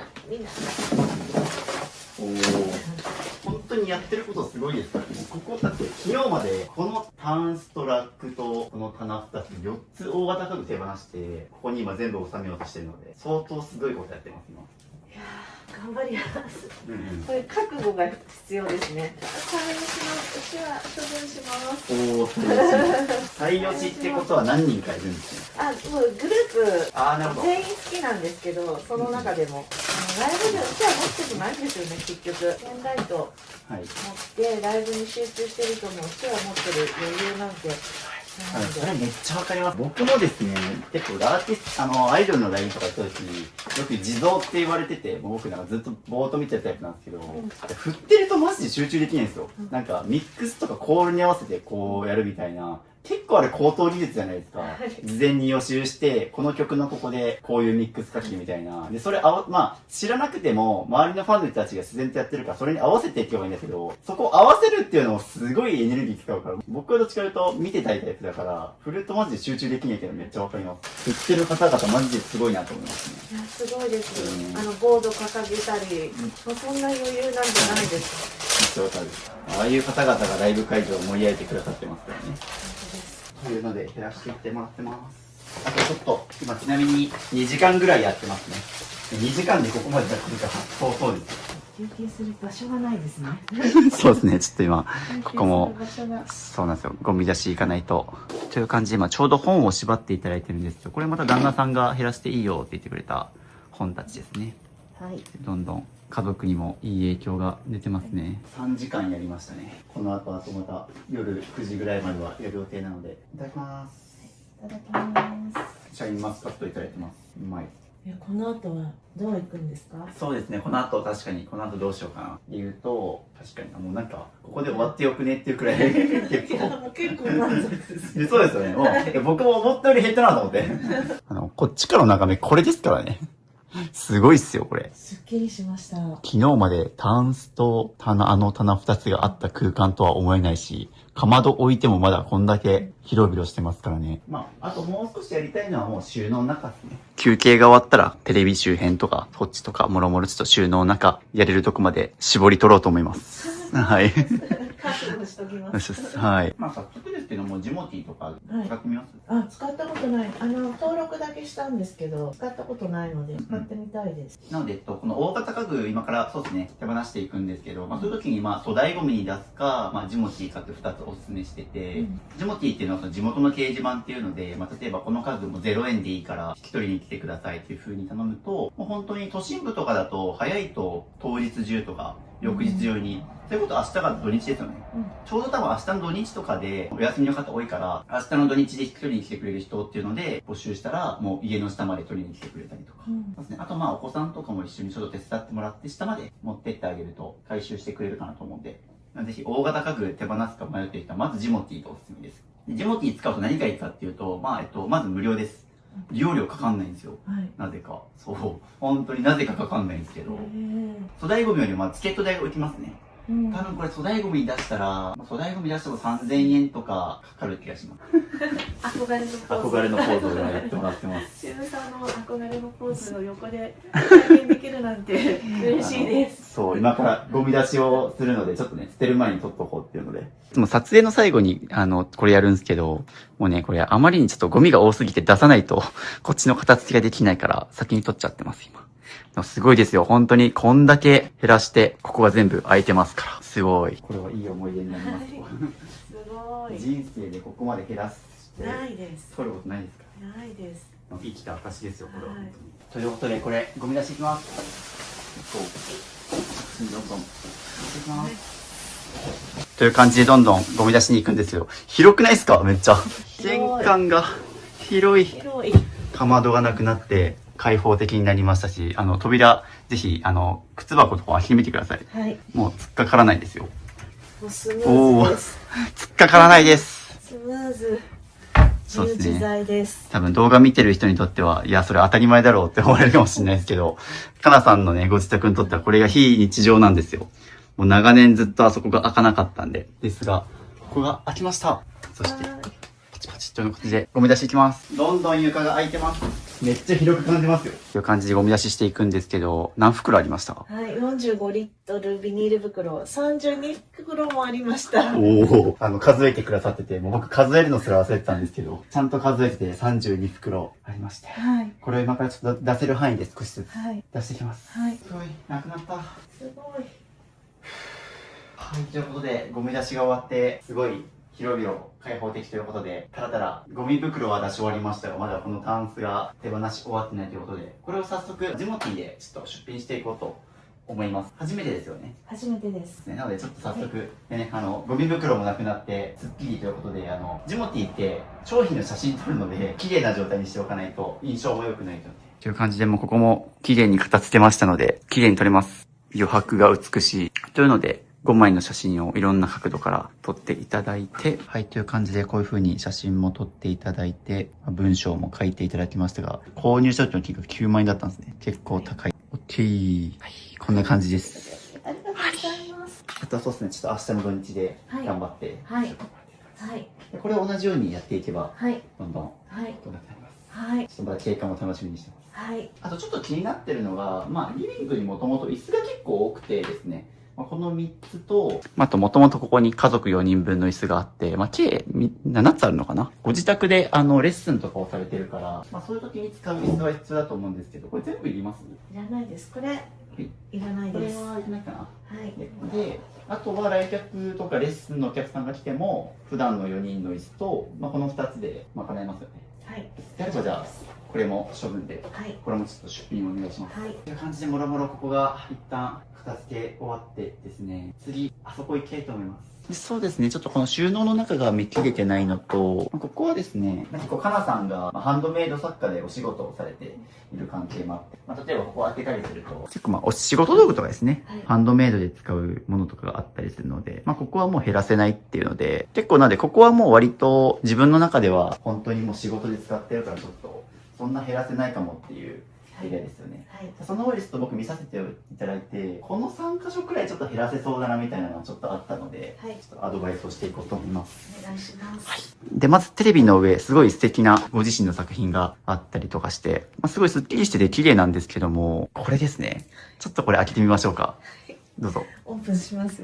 オープンしましょう。はい、ドドンっていうので、そうなんですよ。こんな素敵な飾り物の中に実はここ大量のケーブルの山が入ってるというので、こちらちょっと一旦、はい。そうですね。机の上置いていただいて、はい、これ全出しましょう。はい。ここはちょっと結構怪しいです。例えばここにタイプ C から USB みたいな風に、あとイヤホンとか、かなり細かく小分けしてくださってるんですけども、あともう本当に一番困ってる、やばいです、これは。何ですか？数が膨大な数がとんでもないです。古いスマホと大量ですね。はい、大量です。逆にもうここ明らかにいらないものっていうところでもあるので、はい、ここ減らす余地あり。はい、まだまだこんなところに減らすものが隠れてたとは感じ減らしていこうと思うんですけど、ここどうですか？もうこの辺りは苦手分野で仕分けだけしてどうしようっていう感じで戻してます。なるほど。苦手だからとりあえず分類して残しとこうみたいな、必要なものもあるかもとで捨てる決断ができないってところだと思うんですけど、僕言ってるのがですね、基本的にこの夜のケーブルはもう全部いらないですって言ってます。僕いつも僕目線で言うと、ここ僕一個も残さないです。僕だったらなんでかっていうと、例えば特にかなさんの場合はですね、あそこにですね、こういう長い USB-C のケーブルがあって、お仕事で使われてる iPad もこの USB-C で充電して、もう普段ここに置いてますもんね。そうだからかなさんの中でも充電コーナーができてて、もうこれあるからいらないよねっていう話なんですよね。はい、結構もう皆さん例えば、Apple 製品とか、あとアンカーとか結構有名な充電ケーブルのメーカーさんあったりしますけど、結構もうみんな定番のもの持ってると思うんですよね。例えばこれ以外にも、で実はかなさんですね、こっちの奥の方にもね、充電コーナーがあって、こっちですね。ここにも長いケーブルがあるんですけど、ビヨーンって。多分こっから引っ張ってきて、枕元で普段充電しながら寝てるっていう感じですよね。はい、という感じで、ここにもなのでお気に入りの充電ケーブルあるので、さっきのベッド元とこれしかり、もうお気に入りのケーブルがあるし、iPhone とか iPad もほぼ今 USB-C で統一されてますよね。はい、なので結構もう本当に古いタイプもほとんど使ってないと思うので、僕のおすすめは、もちろん全捨てです、これ。なので、最悪、必要になっても、また、100均とかでも買えます、今。で、緊急で欲しかったらもう、コンビニとかでも買えるし、基本予備いらないです。っていうのが、僕からのアドバイスになるんですけど、ここに関して言うと、もう、懐かしの iPhone とか、これはもうバキバキに割れちゃいましたね。iPhone4 とか、iPhone6、5とか、5S とか、いろいろ古いスマホがあったり、ガラケーもあったりしますが、これ皆さん結構本当にかなさんにもためがちなんですけど、これ基本的に言うと3大キャリア、例えば自分がソフトバンクで契約してる人だったら、別にどこも行ってもいいんですけど、3大キャリア持っていくと、スマホ回収してくれます。あ、そうなんですね。はい。一番おすすめは3大キャリア持っていくと、不正利用されないようにというか、まあ、ちゃんとこう預かってくれるので、基本的にガラケーもそうです。ガラケーもスマホもサンダーキャリアに持ち込むと、これ無料で回収してくれます。なんでまあ、ちょっと撮影が終わった後とかにこれ持ち込んでもらったら、もう全部いけます。もうなんか近くにキャリアがない人とかは、小型家電回収ボックス、まあ僕の動画でも多分今回何回も言ってると思うんですけど、まあ、初期化して持っていくのもありです。まあ、セキュリティとか気になるんだったら、まあ、キャリアに持ってた方が安心かなぐらい。まあ、でも初期化しとけばそうそう悪用されない。まあ、ほぼ無理なんで。なので、まあ、ここはもう多分もう電源も充電し直さないと入るんですよ。はい。でもおすすめは一応いろいろ話しましたけど、もう3大キャリア持っていってもらうっていうか、小型家電回収ボックスのどちらかがおすすめです。っていう感じになりますが、いかがでしょうか。これを聞いた上でもこうちょっと残したいものがあるかどうかってことですね。はい。タイプ B って何でしたっけ？ここに書いてあるタイプ B のケーブル何でしたっけっていう質問が出てきたんですけど、多分この苦手な人からするとタイプ C、タイプ B とかライトニングとかもう用語が多すぎてわかんないよって人も多いと思うんですけど、今4種類僕ケーブルここに出してるんですけど、一般的に出回ってるのはこの4つで、まあ、iPhone とかで使うライトニングケーブルと、まあ、今一般的に普及し始めてるこのタイプ C と、かなさんがおっしゃったタイプ B っていうのはこの2つで、これですね、この真四角のやつ。これがタイプ B。で、こっちがマイクロ USB みたいな表現したりしますね。なんで、この2つが一応タイプ B って扱いにはなるんですよね。このタイプのもの使ってます今？いや、使ってない。何使ってましたっけ、かつて、例えば、これとかですね。古い、こういう Android のスマートフォンとかは多分、この細いマイクロ USB-B で充電、こんな感じでされてたはずです。なんで、古いガラケーのやつですね、これが。という感じですね。あとは、よくある、これですね。この四角いやつとか、これですね。よく見るこれとかで使ってたと思います。なので、多分、こういう組み合わせで使ってたと思うんですよね。ただもうね、今 iPhone 使ってらっしゃいますし、iPad も iPhone も両方とも USB-C ですね。なので、もう僕からのアドバイスとしてはここも全部いらないんじゃないかっていう回答になります。はい。まあ、強いて言うなら、これが海外旅行に行くときに変換アダプターで使えるかなぐらいですね。これはありますかね、他。あ、持ってます。そうですね。これ以外にもありますもんね。はい、あります。ということで、これももういらない。そうですね。なんで見させていただいたんですけど、本当にもう残さなくてもいいです、とでも。ということで、これ空になりましたけど、どうされますこれ？これ、私の手作りなんです。ああ、これもご自身のハンドメイドで。そうなんです。ちょっとキープして、もう使い道なかったら、はい。まあ写真撮って捨てるのがおすすめです。で、僕もう一回、2週間後に来て、最後ちょっとどうなったのかは取りに来るんですけど、まあその時まで判断お任せします。はい。なのでそうですね、ちょっと作った時の思い出とかあると思うんですけど、まあ一旦こうちょっと、まあ処分対象っていうので、ちょっとまた教えてください。はい。っていうので、でもそうすると、ここが、来ましたね。収納がなくなると物溜め込まなくなるので。で、あと気になったのが、まあいろいろ仕事の道具とかものが入ってるんですけど、ここは減らせるんじゃないかなと思いましたね。どういうものが入ってるかっていうと、こういう感じで、外箱だったり、ここもケーブル類がありますね。多分これ HDMI ケーブルなんで、おそらくこのテレビとレコーダーをつないだりとか、そういったケーブルの予備だと思うんですけど、ちょっとここも一旦全部出しましょう。はい、じゃじゃじゃん。トランプとかまずそうですね。ここもおそらく、例えばこういうトランプとか、なんだ将棋です。あ、これはなるほど。これは子供たちエリアですね。そうですね。これはまだ遊んだりするからいいと思うんですけど、ここら辺はだいぶ怪しいし、例えば謎のリモコン。この照明のクロームキャストの外箱とか、もういつの時代の古い8ギガ、相当古い時代の SD カードの箱とか。なんで箱なの？そうですね。で、ここはなので多分、そもそもあんま見てないとかだと思います。長年見てないものだと思いますので、率直に言うと、もうこれ見れてますよね。もうなんでこれが答えですね。もう見れちゃってるので、これいらないですね、全部。そういうことですか。はい。ケーブルなんてそうそう壊れないんですけど、万が一壊れても、こういったこの HDMI とかのケーブルって100均とかでも最近買えますね。とかもう家電屋さんとか行ったらもうどこでも簡単に、Amazon とかでももう数百円で手に入るものなので、取っといても使うことないです。何って言ってる時点でも使ってない。そう、まさにみんなケーブル見た時にこれ何のケーブルだろうって言って、で不安になって残すんですけど、逆で見た瞬間に説明できないってことは今後も使うことないので、ここにあっても生活成り立ってるから、なくしても困らないってことですね。じゃあここはもう全部いらないですね。ケーブル減らす時のコツは基本的に捨てていいです。現時点で使って困ってない可能性の方が高いので、予備のケーブルが出てきたら基本捨てで大丈夫です。ありがとうございます。ざいます。すっきりしました。そうですね。多分、だいぶここ開くと思います。つけにくいところが。という感じで、必要なものだけ元に戻したら、もうこんくらいスカスカになりましたね。いかがでしょうか？もう一目瞭然ですね。そうですわからなね。いものがないですね。そうですね。見た瞬間にね、こっちが、なんか将棋とか UNO ゲームがあって、ケーブルでみたいな、一目瞭然になりましたね。で、あと最後、ここがいけそうですかね。じゃじゃん。ここはコピー用紙とかが入ってますね。はい。プリンター、はいあそこにあるんですけども、ちょっとこれも全部出しましょうか。はい。結構詰まってますね。詰まってます。ここも大量のプリントといろいろありますが、これ使ってます？あ、使ってます。ラベリングの時に。ここはもうシンプルにかなさんご自身の方がはい。感覚あると思うんで、はい。これはラベリングのラベル用のシールなので、こちらは入れるやつでこっちに。使ってます。ちなみにそもそもとして、多くの人ってプリンター家にあったりすると思うんですけど、かなさんとか結構お仕事で結構使われますよね。使います。で、僕基本的にプリンターの使用頻度が月2回以下の人はもうプリンター家に置いておく必要なくて、セブンネットプリントっていうコンビニでプリントできるやつ、僕もそれ使ってるんですけど、もうそれとかだと簡単にセブンイレブンなんでどこでもあるし、A4 用紙が1枚20円から白黒でプリントできたりするので、どうしても現物が必要な書類とかはもうそれで代用してるので、そうすると、なんだかんだプリンターも場所取りますし、プリンターだけじゃなくてこういう、インクのカートリッジだったり、紙とか、結構意外とお金もかかるし、保管場所も必要っていうので、めったに使わない人はそもそもセブンネットプリントで大丈夫です。その上ですね。はい。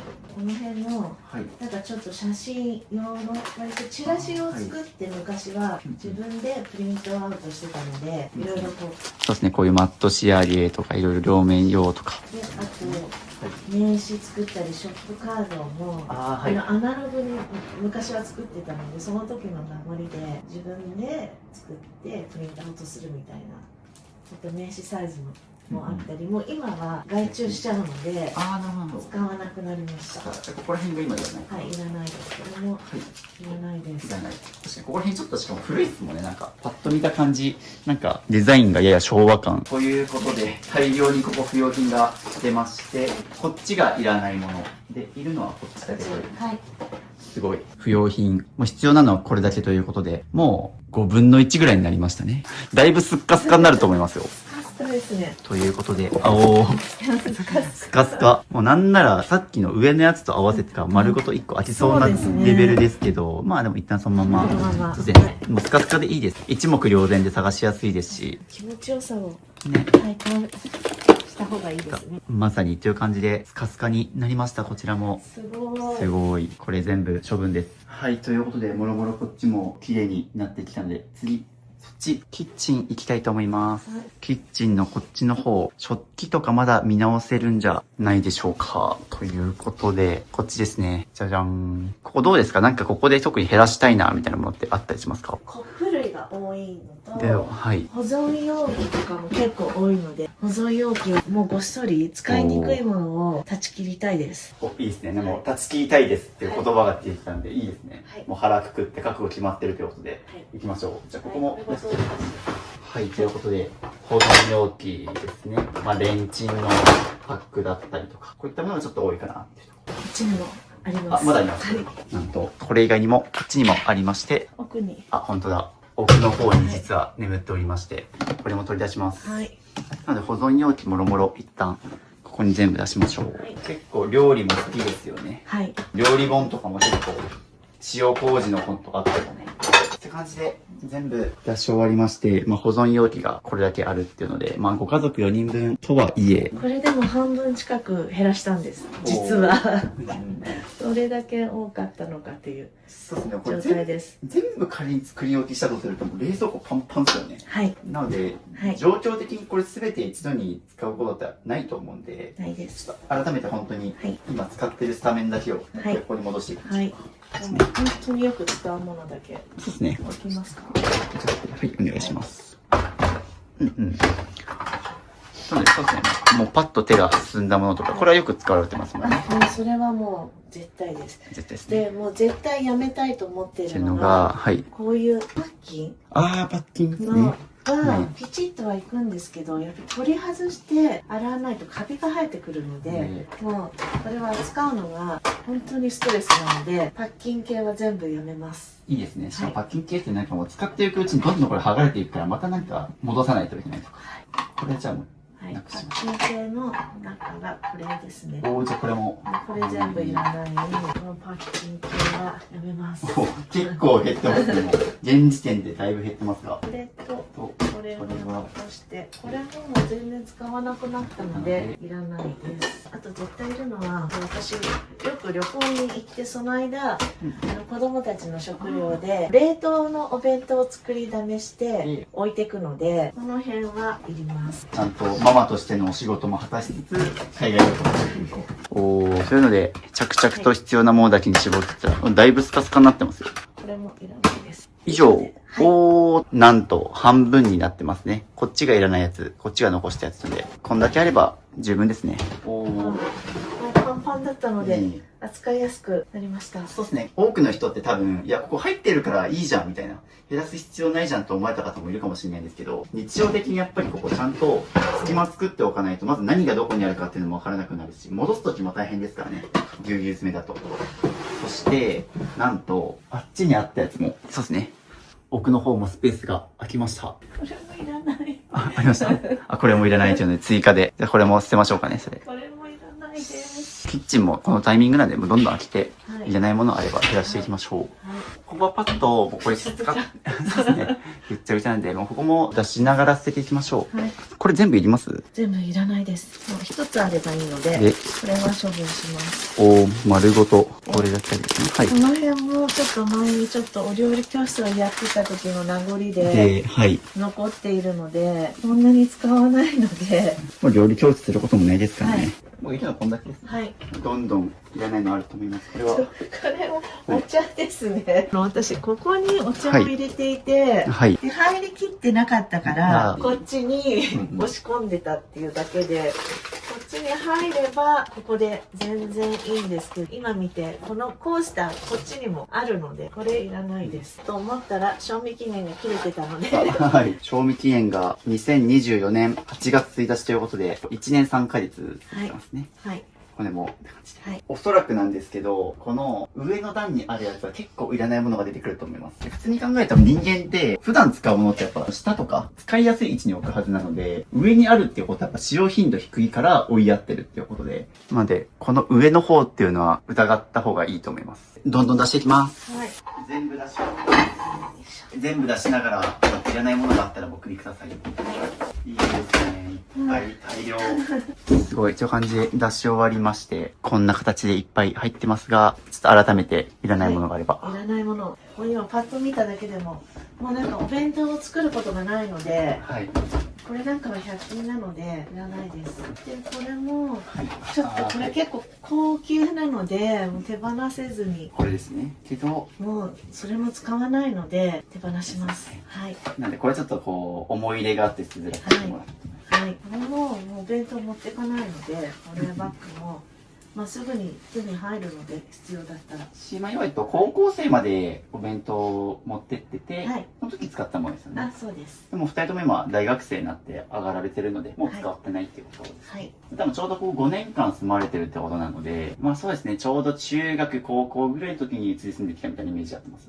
はい、そうですね。ですよね。なので結構高校時代に使ってた弁当でももう今使ってないものってあると思うんで、どんどん見ていきます。紙皿ってどうですか、その災害の時用に、でまあもし誰か来た時に紙皿でご飯も食べれるなと。まあ最近洗い物とかもうめんどくさいんだったらこれ使っちゃうとか、まあ全部いらないかなって、一部は残していいかなと思うんですけど、この3つとかは結構ほぼほぼ一緒で、まあ1個だけにするとか。はい、そうですね。じゃあこれを残そうかな。そうですね、これは残して、過剰なやつはもう、あれですよね、洗うのめんどくさいから全部紙皿でするタイプでもなく、きちんともう自分の好きなお皿で食べたいタイプですよね。なので、そういう方はなおさらこういうの使わないんですよ。僕とか結構めんどくさがりだから、もう食器なんでもいいし、むしろもう全然紙皿で使い捨てちゃっていいやと思っちゃうタイプなんですけど。いいですね。はい。ちゃんとした食器で食べてるんですよね。体調悪い時そうします、これから。まあ体調悪い時はそうですね。でもそうじゃない限り基本はもうやらないってことですね。そうですね。今まで体調悪い時もそうですね。思いつかなかったです。ですよね。もうこれもいっぱいあるけどいらないですね。もういらないです。使わないです。割り箸もこんなにはいらないので、まあ、ちょっとお正月の今年ぐらいはなんでこんなたくさんあるんだろう。そうですね。寿って書いたいっぱいありますが、大丈夫ですね。はい、あ、一つだけ取っといてもいいですか。まあ新年もうすぐそうですね。はい家族4人分ちょうどこれ年末なので、 5人分かかるので、で割り箸もいっぱいあるんですけど、残すのはこれだけにして、これはそんなにいらないですね。どんどん空になってますよ。これお茶はこっち、またお茶が大量のお茶、韓国で買ってきた。韓国のお茶ですね。はい、これは中身は飲むのでいるんですけれども、ここに入りきらないので、お茶が好きなのはわかるんですが、お茶セットっていうので、これ全部はいらないと思うんで、はい、見直してみましょう。はい、もうどんどん空きができてます。飲むと思うと難しいですね。新しいのを後ろに入れてってるので、ここもなので、もうここに収まる分みたいにルール決めないと、そうします。というので、お茶っ葉もいっぱいいらないものが出てきまして、はい、調理器具がそしてここも調理器具がいっぱい出てますが、これ絶対全部使ってないですよね。絶対全部使ってないですね。はいなんとなく取っといてるのが。そう。ハケも使わない。使う調理器具、ここに置かないと思うので、使うものだけに、ちょっと厳選をお願いします。これがもう何かわかんないんで。用途不明。はい、用途不明。茶こしが、茶こしがはい、何個あ3つありります。 3つ。これ全部いりますいらないです。これが多分渡ってる方がこうコップに乗って便利だと思うんで、うんうんこれだけ取っといて。で、じゃあ他は全部はい手放します。はい。多分これももう空きますね。はい1個に収まるはず。はいおー、どんどん空いてる。調理器具といえば、あ、そのまま下、こっちを見ちゃいましょこっちもこれなんかすごい便利で、1個だと足りない時があったんです。う。はいで。も思わず2個買っちゃったんですけど、はいやっぱりここは詰まってきて邪魔なので、これを手放して、えで違う大きさがあるので、これで、これはいらないですね。はい、菜箸もこの菜箸は使わないので、これもったいない未使用品です。はい、それ実家から持って帰ってきました。実家から持ちに行ったものがいっぱいありますね。そして使わないっていう。はい、菜箸2組あれば十分なので、これとこれだけ残します。同じ用途といえば、木べらも2つあって、これも多分結婚した時に買ってるので、はい。相当年季入ってで、はい。汚いので、こっちを残します。結婚された時のことは98年に結婚したので、はい。ですね27年前ですね。はい。で、こんなことかな。あと、花も、やっぱりなんか時々2つ欲しい時があって、うんうん。これを買い足したんですけど、やっぱりこの中が狭苦しくなってきて、探さなきゃいけないようになったので、ただ2回使わなきゃいけない時の頻度はそんなに高くないので、その時は我慢する方を選びたいなと思って、2つ得てから気づきました。あ、今の気づきすごい良くて、みんなやっぱり、ね、あると便利だからって買っても結局使えるスペース限られてますから、それによってね、使う頻度が少ないんだったら、こっちが綺麗に整ってる状態の方が長いじゃないですか。時間で言うと。今の残し方はすごいいいですね。という感じで襟やつだけ戻してきてます。すごい。これ全部不要品です。これもしかするともう下だけで収まるんじゃないです収か。まりそうですね。上使わなくても良さそう。これも空になりまして、だいぶスカスカになりましたよ。すごい。であとは強いて言うなら今後のアドバイスとして、十分これでも綺麗なんですけど、今後のアドバイスとしては、やっぱりこういうちょっと無印の中身見えないやつってやっぱり物溜まりがちなので、僕おすすめはこういう半透明のもの。全く透明というよりは半透明だったら、中身も多少見えつつ、生活感も消せるので、かつやっぱ位置が高いので、取っ手があったりすると取り出しやすいですよね。あとは、あとこうちょっと中身が見えるものとかに差し替えても、こういう風に残量が見えるので、こっちの方が見た目は確かにスッキリするかもしれないんですけど、物を増やさないって観点でいくと、網目があって中身が見えるものとか、こういう半透明なものにした方が、物が増えやすい人はこっちの方が溜まりづらいです。はい、というので、なんと上は1個も使わずに全部下に収まりましたね。すごい、人生で初めてです。キッチン収納に空きがあるって。人生初の初めてです。空きができたということで、しかもそれに伴って、これら全部不要品でございます。こんだけの不要品を今、上にずっと溜め込んでたってことなので、もったいない空間の使い方をしてましたね。そして、最後、こっちもあります。ここもサクサクいきましょうか。はい、貧乏症で実家から持ち帰ったアルミホイルのが、使わないよねっていう。アルミホイルのストックは1個でいいので。という感じで全部出しまして、ここもいらないのをどんどん減らしていきましょう。はいこれがなんかすごいいいっていうので、無印無印ですよね。たわし代わりになる、はい拭けるやつ。そうなんですよ。意外に使わないので。SNS でバズってて買ったけど合わなかったみたいなタイプ。そうです。これは処分で。はい。あとは入れます。じゃあ戻しましょうか。という感じでいるやつだけ戻していきます。そうですね。おすすめはそういうキッチンペーパーとか軽いものを上に置くのがおすすめです。まあ、最悪落ちてきても危なくないし。というのでいるやつだけ戻したらだいぶスカスカになりました。おー、着々と終わってますよ、キッチンも。というので、あと下も見ていきましょうか。ここちょっとやばそうみたいなとこあります？ここがやばいです。詰め込んでるだけです。詰め込んでるだけ。しかもここって一等地なんですよね。めちゃくちゃ立地がいい場所。水回りのすぐ下で使いやすいとこなのでもったいない。というので、ここも出しましょう。はい。出すのが。そうですね、ちょっと。というので、もう時刻が7時半というので、結構もう6時間ぐらいぶっ続けで片付けてるので、ちょっとね、疲れも来てると思いますが、なんか、やばいものが。おー、トイレ。そうですね、これはトイレにあった方がいいかな。そういった、ちょっとここになくてもいいものもあったりすると思うので、見てみましょう。結構なんか実家からちょこちょこ持ち帰ってきたものがあって、それがただただ溜まってる状態に。ああ、そうですね。上、整理された形跡がありません。もう整理諦めてるエリアです。エリアですね。もったいない。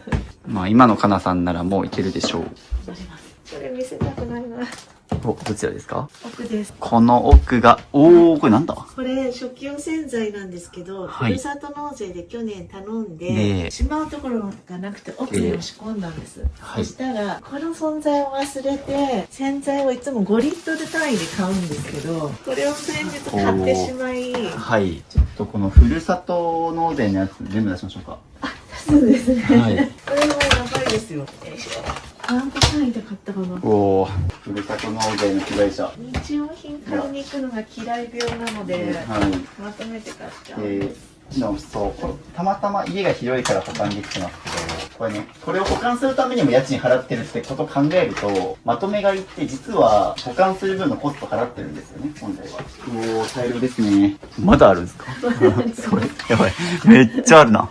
すごい。何個単位で買ったんだろうって感じですね。それだけキッチン下のシンクっていうのは収納力を秘めてるってことですね。ちなみにこれ使い切るのにどれくらいかかります？年単位ですよね。そうですね。ちなみに1個いくらですか？定価は。定価知らないです。っていう感じで、僕がどれくらいの期間分ありますかとか、値段いくらですかみたいな時に即答できてないってことは、とりあえず、あると安心みたいなので、何も考えずに増やしちゃってるから、まあ、例えば僕だったらもう洗剤は直近3ヶ月分以上忘れるとかしますね。そうしないと、もうどんどんこの分スペースが増えていくので、まあ基本的にこれに限らずなんですけど、やっぱ自分の中で、例えば、まあ、トイレットペーパーにしろ、キッチンペーパーにしろ、3ヶ月分だけ取っとくとか、自分の中でちゃんとルール決めておかないと、どんどん増えちゃうので。いや、今この物を減らした今、うん、ものすごくバカなことをしてるっていうことを実感してます。そうですね。はい。まあ、ふるさと納税って本当に気をつけた方がいいですし、まあ、僕はふるさと納税してないんですけど、こういうことになっちゃうから、基本。まあ、ちょっとここもなので、もう苦渋の決断ですけど、まあ、今回一旦おすすめ3ヶ月、はい、3ヶ月分ちょっと厳選して、それ以外減らしましょうか。はい。結構なくなるんですよね。うんうん、1ヶ月1個半ぐらいだとすると、まあ、5袋。5袋あれば、まあ、いいかな。まあ、5個だけ残して他捨てるっていう感じでもったいないですが、それくらいしないと本当にもう、また溜め込んじゃうと思います。まあ、一応ね、ふるさと納税で無料なんでね。ちょっとこれもったいないですが、持ってっちゃいます。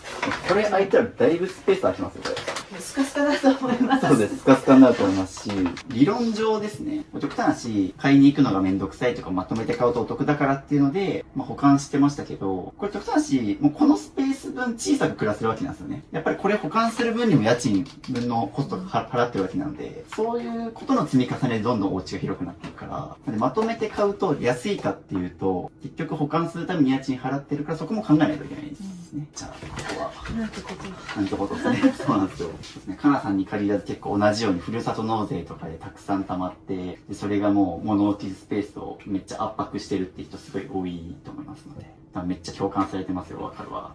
って感じでどんどん。はい。もうこの辺はもういいです。はい、いらない。いいです。これも使ってないのでいらない。これもいらない。歌物いる。これ結構ミニマリストの人とかでも使ってるところ、今万能クリーナーですね。結構家中どこでもこれ1本っていうので。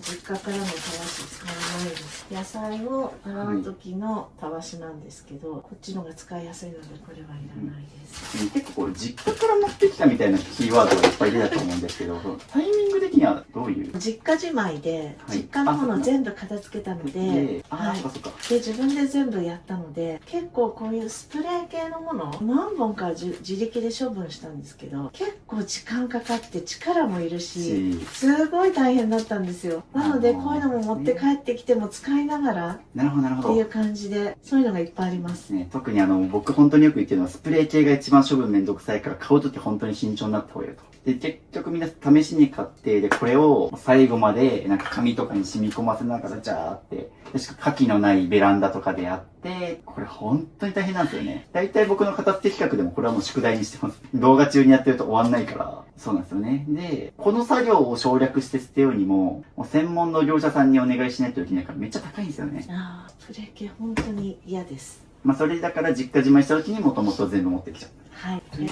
感じで、こっちがいるやつ、こっちがいらないやつっていうので、めっちゃ減りますね、ここも。そうすると多分だいぶスカスカになると思いますので、戻したら。ここに戻していきましょうか。はい、これ使って入れてってもいいですか？直置きのがいいですか？直置きしましょうか、一旦。そう、そんな風に中身を見失うので、収納使わずに直に戻していきましょう。はい、おー、だいぶスカスカですよ、現在。スカスカです。緑の魔女が減ったおかげで、本来こんだけ残しても3ヶ月買わなくていいですからね。そうですね。3ヶ月に1回ぐらいの買い物面倒くさがったらダメですね。ダメですね。はい。はい。というので、これで全部戻しても、直置きでもこんだけスカスカになってますし、これだと何がどこにあるかわかるから、パッと取り出しやすいですよね。じゃあ、最後、ここも見ましょうか。ちょっと衣装ケース、こっち周辺も。ここも、はい。これごと出しますか？ここからもう直接いっちゃいましょうか。はい。って感じで、これもいらないものは。はい。これまたこういうの買いだめするんですよね。はい。でもこれ結構なくなるんです。お風呂場でも使ってるので。いらないやつは、いらないやつですね。いらないやつを出しちゃって。これはですね、これを自分で食器棚の取っ手を付け替えて、陶器なので割れた時のためのストックで取っといてます。こんなに入れますいらないこんな頻繁に割れますよ、てかむしろこれが昔のやつで、なんか。これはもう確実にいらないですね。これもどんどん減らしていきます。細かいとこですけど、本当にこれの積み重ねです。これは何なんだろう。これは全く何かがわからない。ので、捨てます。用途が説明できないものは即捨てです。はい。いいですね。上がらない。上がらないからすごい入ってて恥ずかしい。多分この衣装ケースの中でも下の段はあんま使ってないですね。上の段は位置的に取り出しやすいからスタメンのものが入ってると思うんですよ。下ってね、腰をかがまないといけないから、使いづらい位置なんですけど、だからここに溜まってるっていう。これも冷蔵庫の製氷機のお掃除用の液体なんですけど、はい、もう製氷機で氷作るのがちょっと衛生面どうなのかなっていうので、氷は買っちゃってるので必要な時は、なのでいらないですね。これは使います。ゴミ袋として使ってるので、はい、こんな感じかな。はい、じゃあいるやつだけ戻して、はい、あ、もう全然空間に余裕がだいぶこれで見やすくなったと思いますね。ありました。はい。そしてここに大量の、こんだけ減らせばそりゃスカスカになりますね。ここもいいですかね。はい。という感じでもろもろここ見終わりまして、だいぶ余白ができました。着実に不要品が出てます。すごい。雪崩が起きそうなくらいキッチンから不要品が出てます。シンクの上と下減らした結果こんだけ出てます。これら全部キッチンのシンクから出てきた不要品たちでございます。なんでこんなに溜め込んでるのか我ながら呆れてしまいます。そして5年間何も片付けずにずっと溜め込んでるとこういう風によかったですね。このタイミングで見直せて、はい、こんだけ減らしたらそれは綺麗になりますよね。ここもいっぱい収納が出てます。じゃあ最後、はい、食器いきましょう。はい、はい、じゃじゃじゃんということで、はい、こっちも食器がいっぱいですが、なんか綺麗ですね。色鮮やかで可愛い食器がいっぱいありますが、奥の方とか詰まってますね。これ多分取り出すのも戻すのも大変ですよね。じゃあ食器もどんどん出しながら減らしていきましょう。はい。そしてよく見ると、こういう風に段差をつけて収納できるように整理してあったりしますが、全部はいらないかな。というので、こっちがいる、こっちがいらないとは来てもらってるんですけども、結構現時点でいらない食器がいっぱい出てきてます。どんどんおお願いします。はいっていう感じでどんどん出していってるんですけども。そうですね、こっちがいらないかな。はい。どうですかね。まあ、正直言うと、家族4人に対して、まあ、これは家族人数分4つだから OK だけど、まあ、これは6個あるなとか、これなんかもう何個だ ?7 つあるんで、まあ、来客入れてもここまで全部いるのかっていう問題はありますね。いかがでしょうか。これ、一個して、うんうんあ、これが汚いから。うんうん。これが、バカラだから、なんか手放しにくいっていうのがありますよね。バカラだからって値段が高いからね。そう。あと、お祝いでいただいた。ははいい。こいつも使い切れないですよね、全部。はい。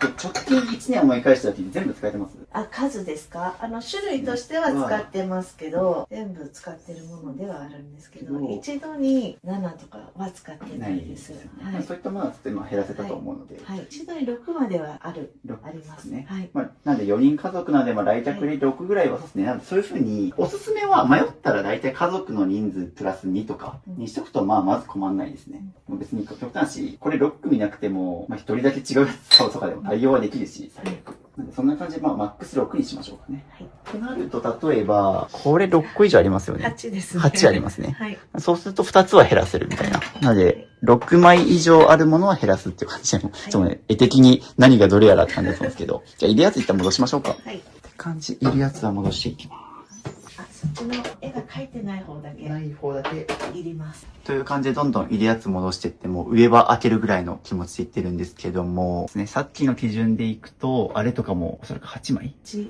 から修正がありまして、割ってしまった時のなるほど。保険用で、なんかこのお皿とあーなかるほどねも同じ、はいこれももともとは8枚あったんです。はい。で、さっきちょっと、これももともと8あったんですけど、今2になってまあ、割れた時とかも心もあると思うんですけど、もうそれを考えると結構キリがないので、はいなんでまあ8枚以上あるやつは6に絞っていくと。はい2枚減らしましょう。柄が、はいこれと、これと、これも間違い探しみたいになってますけど。あるので、これは像は1種類なので、2、2、2にするんですよね。はい。じゃあこれを1個ずつ減らす。減らす。で、この食器も今2枚減らそうって話になってるんですけど、これ皆さん違いわかります？全く同じ皿のように見えて、実はこの2枚だけ違うんですね。で、これなんと、受け口がですね、これサイズがこの2つだけ違うんですよね。だから、これ残しておくと、まあ、そもそも枚数多いし、なんかこれをパッと取った瞬間に、あれこれだけなんか受け口が大きくて、ぴったりはまんないんだけど、みたいな。この2枚余分に残しておくと、シンプルに探すとき手間ですよね。はい。みたいなものなんで、これも処分ですね。でそうするともうあの台もいらなさそうですね。はい。おー、だいぶスカスカになってきました。素晴らしい。はい、という感じで、ここ全部いらないやつです。こんだけいらない食器が出て、ここがだいぶスカスカになって、高さを上げる台とかもいらなくなったし、こっちはここの手前ともう上の段が丸ごといらなくなりました。なのでこれどうですかね、食器も取り出しやすく、そうですね、パッと探せると思いますし。はい。管理がすごい楽になりますね。おー、よかった。なので食器も結構減らせましたね。OK です。じゃあこんな感じかな。はい、ということで、キッチンの物減らしコーチング、お疲れ様でした。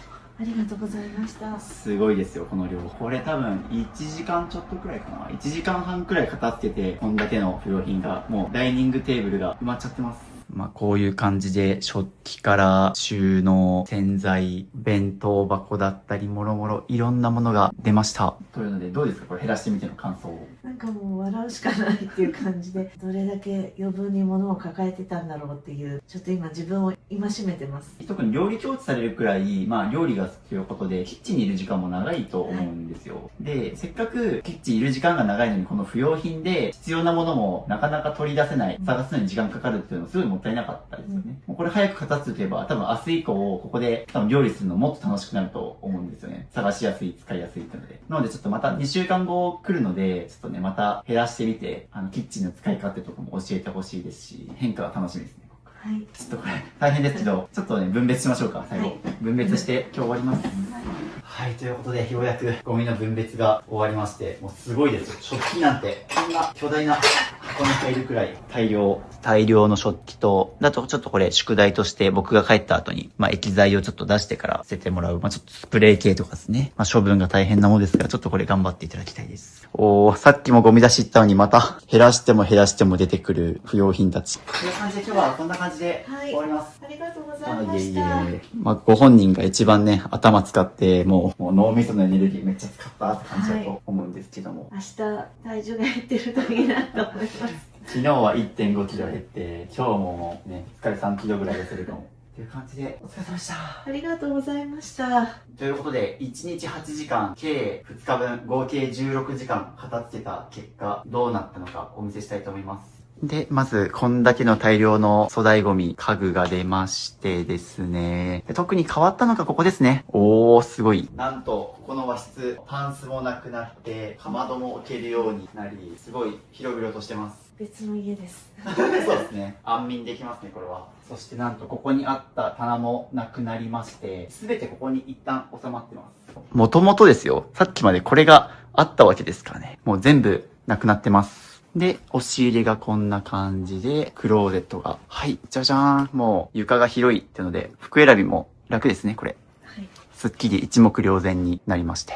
強いて言うなら、ちょっとここかな。ここがもう少し見直せると思います。もともとここの棚にあったやつとかをここに今入れ込んでるので、ちょっとね、カバンとか、アクセサリーとか、ちょっと雑多に入っちゃってますけど、なので最後、2週間後、粗大ゴミがなくなった状態でちょっとまた、ビフォーアフター撮りたいと思ってるので、2週間あればもう少しちょっと見直せるところもあると思いますので、ちょっと楽しみにしてます。頑張ります。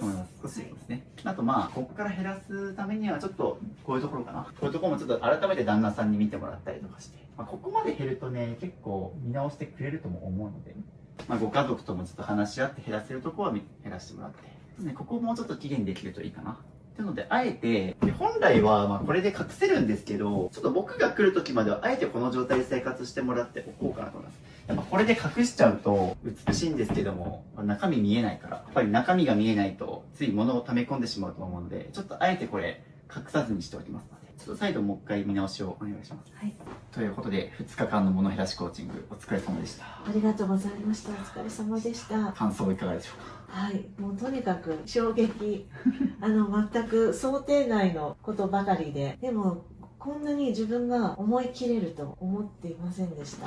ずっと今まで自分でやってたのはもう何回も何回も、もう何十種したかわからないぐらい見直しても手放せなかったものが、思考がちょっとクリアになって、多分自分の執着が手放せたっていうところがあります。まだまだですけど、より進めていけたらと思ってます。そして何よりも物減らすのはもうちゃんとゴミ出しをして家の外に出すまでが片付けなので、ちょっとすいません、ここはねどうしてもその時間の関係とあまりの物量でちょっと僕も手伝いたいんですけど、ちょっと時間がないというところで、ちょっとここだけ僕がそうですね、2週間後もう一回来ますので、ここだけジモティー使ってもらったり、これをねゴミ出ししてもらってっていうところまでやってもらうと、そこまでやると本当にまた心境の変化またあると思います。はい。ですね。なので、ここからは多分もう自走できる段階になってると思います。僕がいなくても結構もう自分の目で生活していくうちに、ここも減らせるかもっていう風に、結構もうその捨てのスイッチが入ってきてると思うんで、ちょっとまた2週間後に来ますので、どうなってるか楽しみにしてます。はい、頑張ります。ではまた2週間後。はい、よろしくお願いします。ありがとうございました。はい、ということで、帰る前にですね、サインが欲しいっていうので、ネームペンもいただいて、これ手ぶらで生きるって僕が7年前、2018年に出した書籍が、7年ぶりに文庫本に手のひらサイズで小さくなったんですけど、発売中ですということで、お求めは概要欄から、これにサインを書かせていただきます。お願いします。ここに書かせていただきます。2025年の10月31日ということで、サインを書かせていただきました。ありがとうございます。噂の渋サインですね。かっこいいサインないんですよ。アルファベットのおしゃれな感じ作れなくて、もう僕10年間ずっとこのサインです。やったー。ありがとうございます。ぜひ読んでください。はい、ということで、2週間ぶりにかなさん宅のご自宅へ来ました。お久しぶりです。お久しぶりです。お忙しい中ありがとうございます。いえいえ、そうですね、かなさんも直前までタイルの絵付け教室をされてたということで、今回もね、リビングにあった大量の粗大ゴミ、あれを今2週間の間に手放していただいて、しかもさらに物減らしたということで、最後どうなったのか、ビフォーアフターのルームツアーをさせていただきたいと思います。よろしくお願いします。はい、ということでこちらが玄関なんですけど、入った瞬間、広い。全然違いますね。全然違いますね。開放感が。それこそ教室開いててね、生徒さんとか入ると思うんですけど、なんか言われました？そうですね。なんかってびっくりされました。そうですよね。もう入って瞬間のとこだから。そう前はなんか数名いっぺんに来ていただくとこの辺でこう停滞せざるを得なかったんですけれども、はい。とりあえず中には入っていただけるようになって、本当に気分が全然違います。おー、素晴らしいっていう感じで、もうそういう風にお客さんから見ても変化すぐ感じてもらえたと思いますし、そのままちょっと靴箱の中も見させていただきます。はい、という感じで、靴箱こんな感じで家族4人分のものが全て綺麗に収まるようになりまして、でしかもなんか片付けの後にご家族の方も一部減らしたりしてましたよね。はい。で今は今日履いてる靴も全部しまえるようにしました。一切床置きなしで全部空いてるとことかに入るようになっております。素晴らしい。こことか最初ぎゅうぎゅう済みでしたもんね。はい。なので2段になってたのでそうですね、今まで2段に重ねてとかぎゅうぎゅう詰めに入ったと思うんですけど、ちゃんともう床置きせずに全て収まるようになりました。あっちのリビングもちょっと見させていただきたいと思います。もうね、楽しみですね。大量にあった粗大ゴミたちがなくなってるので、このままリビングに失礼します。じゃんじゃんじゃんじゃん。おー、すごい。素晴らしい。ついになくなりましたね。大量の粗大ゴミたち。2週間でめっちゃ、ゴミ出し大変でしたよね。大変でしたジモティー使ったりとかしていろいろ結構な大型家具がありましたし、そうですね、あれ手放した分だけ、そしてこっちも、じゃじゃじゃじゃじゃん。はい。もうね、大量にあった家具たちですね。棚とかいろいろタンスありましたけど、ここなくなってます。素晴らしい。そしてね、ここも綺麗に整理されましたね。はい。というのでね、2週間あったので、結構粗大ゴミ減らしてもらったりとかもそうなんですけど、前回38袋、ゴミ袋出てて、なんかあれ以降も減らしたそうで。はい、あの後、2日間ではい着手できなかったところ、手をつけて、でそこから今日捨てたまでで、子供たちが捨てた分も入れてですけれども、通算で全部64袋。おお、すごい。僕が減らした量の2倍ぐらい、同じ分だけまた減らしましたもんね。はい。素晴らしい。っていうので、そんだけ減らしてるからですね。もうこんな風に、そうですね、ちゃんと使いやすいように、もうちゃんと自分のスタメンのアイテム、ここに収まってますし、でもなんかもうあれですね、飛び出しなくても綺麗なくらい収まりましたね。びっくりです。前は本当物が詰まってて、取り出すのも大変だったんですけど。そうですね。で、なんか上にあった、思い出系アルバムとかも含めてですね、かなり減ってますね。そう、結構前はね、もう少しぎゅうぎゅう詰めで、なんか二段構えで奥もあったりしたんですけど、ここもかなり減らしてくださってて。渋さんは、はい過去の学校のアルバムとかってどうされてるんですか？もう僕全部捨ててますね。全捨てですか？全捨てしてますね。もう小中高。基本的には写真撮っては捨ててるので、一応内容を見ようと思えば見れるんですけども。そうですね。ここがちょっと今気になってるっていう感じですか？そうです。アルバムやっ系。ぱり学校のアルバムって大きいので、で、はい。引っ越しの時も重いですし、あとうまく段ボールに収まらなかったりするんです。で、だからもうなんかちょっと自分のとこだけ切って捨てようかなって思ったり、ちょっと幼稚園のだけは、今の方は多分想像つかないと思うんですけど、普通に幼稚園のが出してるアルバムでも貼ってあるんですよ。はい、写真が。なので剥がして、うんうん、ちょっと自分の写ってるページだけ切って本体は捨てちゃったんですけど、うんうん、でもアルバムはそういう風に自分の写ってるとことか思い入れがあるとこだけ切り取って残すっていうのもいいですし、もう僕なんか写真撮ってますけど、まさにそういうアルバムって、確かにね見てて懐かしくなるし味はありますけども、もう見るのって数年に1回とかですよね。いや見ないですね。見ないですよね。そうこういうのって当時の同級生とかと一緒に振り返りながら見るのが面白いのであって、やっぱり一人で見てても、一人で見る機会ってなかなかないし、その機会のためだけにさっき言った引っ越しの時にすごいね、かさばったりうまく収納しきれないみたいなことを考えると、形として取っておく必要はないかなというのを僕は捨ててますね。なんで、もしここもこの後ですね、ちょっとまた心境の変化とかで、やっぱ減らしてもいいかなと思ったら、さっき言った写真撮るとか、必要なページだけ切り取るっていう風にコンパクトにしてもいいかなと。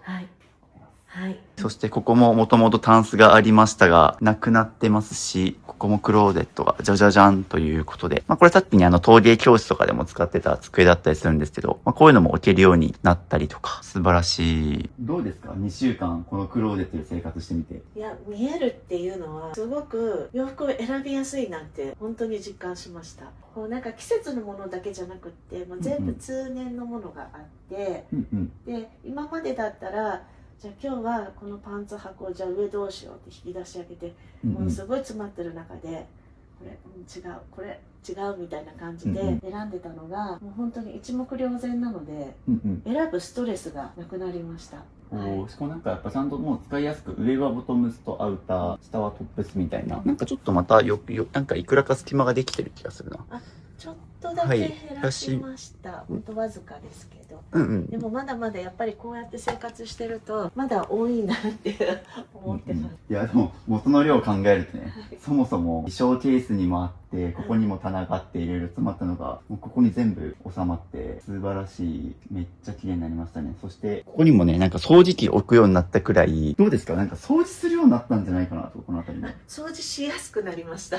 そうですよね。ね、今まではタンスもあって、そこにも棚があって、ベッドの奥にも棚があってっていうので、もうあっちに行くのも大変っていう感じだったと思うんですけども、もうね、ここの手前掃除するだけでいいので、すごい楽だと思いますし、いやー、こっからの見晴らしが全然違いますね。そして下にもちゃんと、非常用トイレだったりですね、防災カバン、ヘルメットなどもちゃんと備えられるようになりましたし、すぐそこにね、来客用の布団だったり、季節のものとか置いて、すぐ寝室からね、寝具取り出しやすくなってると思います。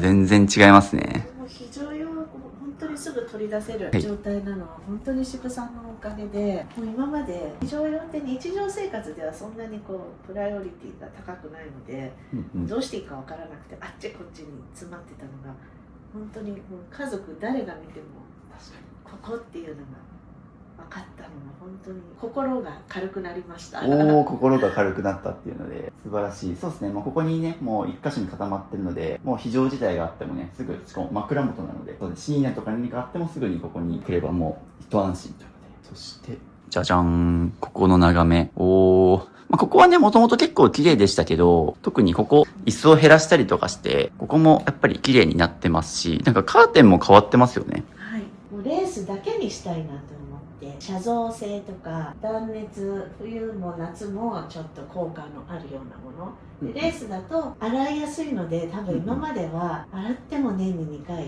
下手すると年に1回お掃除の時だけだったんですけど、やっぱりカーテン洗うのって大変で、お天気も選ばなきゃいけないし、自分もタイミングが合わないと洗えなかったので、これでレースだけになると本当に容量も小さくなって、これからちょっとまめに洗えるんじゃないかなって思ってます。僕が帰った後にカーテンもここにね、多分もともとベージュのものがあったと思うんですけど、もうそれも手放して今レースカーテンだけにして、これ今ちょうど撮影日が11月なんですけど、これから冬場、冬に入ってくるとカーテンとかって湿気たりして結構そのまま放置してるとなんかカビちゃったりとか、ちょうどそういうシーズンだと思うので、そういう意味でもね、このタイミングで手放して手入れすごいしやすくなったと思うので、素晴らしい清潔感ありますね。嬉しいです。続きましてキッチンですね。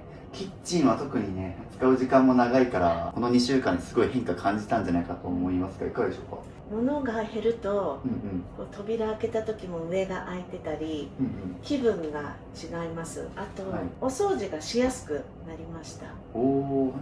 で、渋さんが帰られた後に自分で、前は電子レンジの上に箱が2つ乗ってたんですね。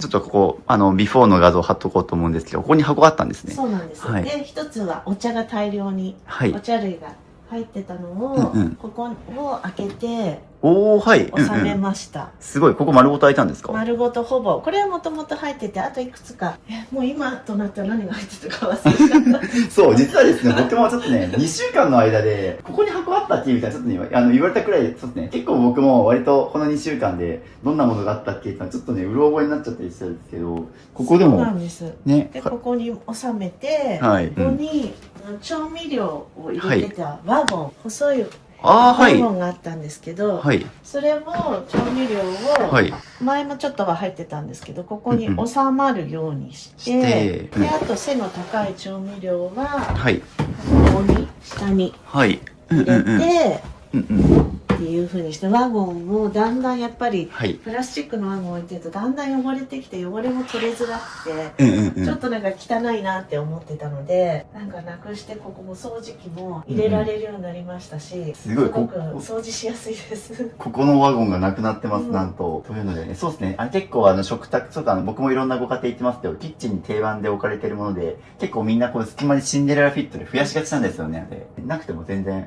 いいですし、掃除しやすいですよね。掃除しやすくなりました。素晴らしい。はいっていうので、ここもですね、前回もう綺麗に全部上減らして、この通り使うものが綺麗に上に収まってますが、ここもどうですか？いやー、ここももう上のところは私届かなかったので、いつもこのちっちゃい椅子を置いてるんですけど、これをここに持ってきて上に乗って取るっていう形だったのが、もう上のものを取る必要がなくなったので、本当に動作が楽になりました。いや、変わりましたね、本当。続きまして、こちら、廊下側にあったこの棚なんですけど、ちょっとここも僕気になるので、見させていただきますが、なんかもうそこ広くなってる。空いてますよね、そこ。はい、空いてます。なんかもうここ全部ギッチギチだった記憶あるんですけど、まあここですね、もともと教室をされてる関係で結構お仕事の書類とか、まあ経費領収書とか、ご自分でご事業されてるので、それ関連のものが結構あって、減らしづらいっていうのはおっしゃってた場所なんですけど、ここ丸ごと空いて、しかも空いてる分なんかここにストック、これもともと確かクローゼットにあったやつ。そうです、多すぎるストックが。そう。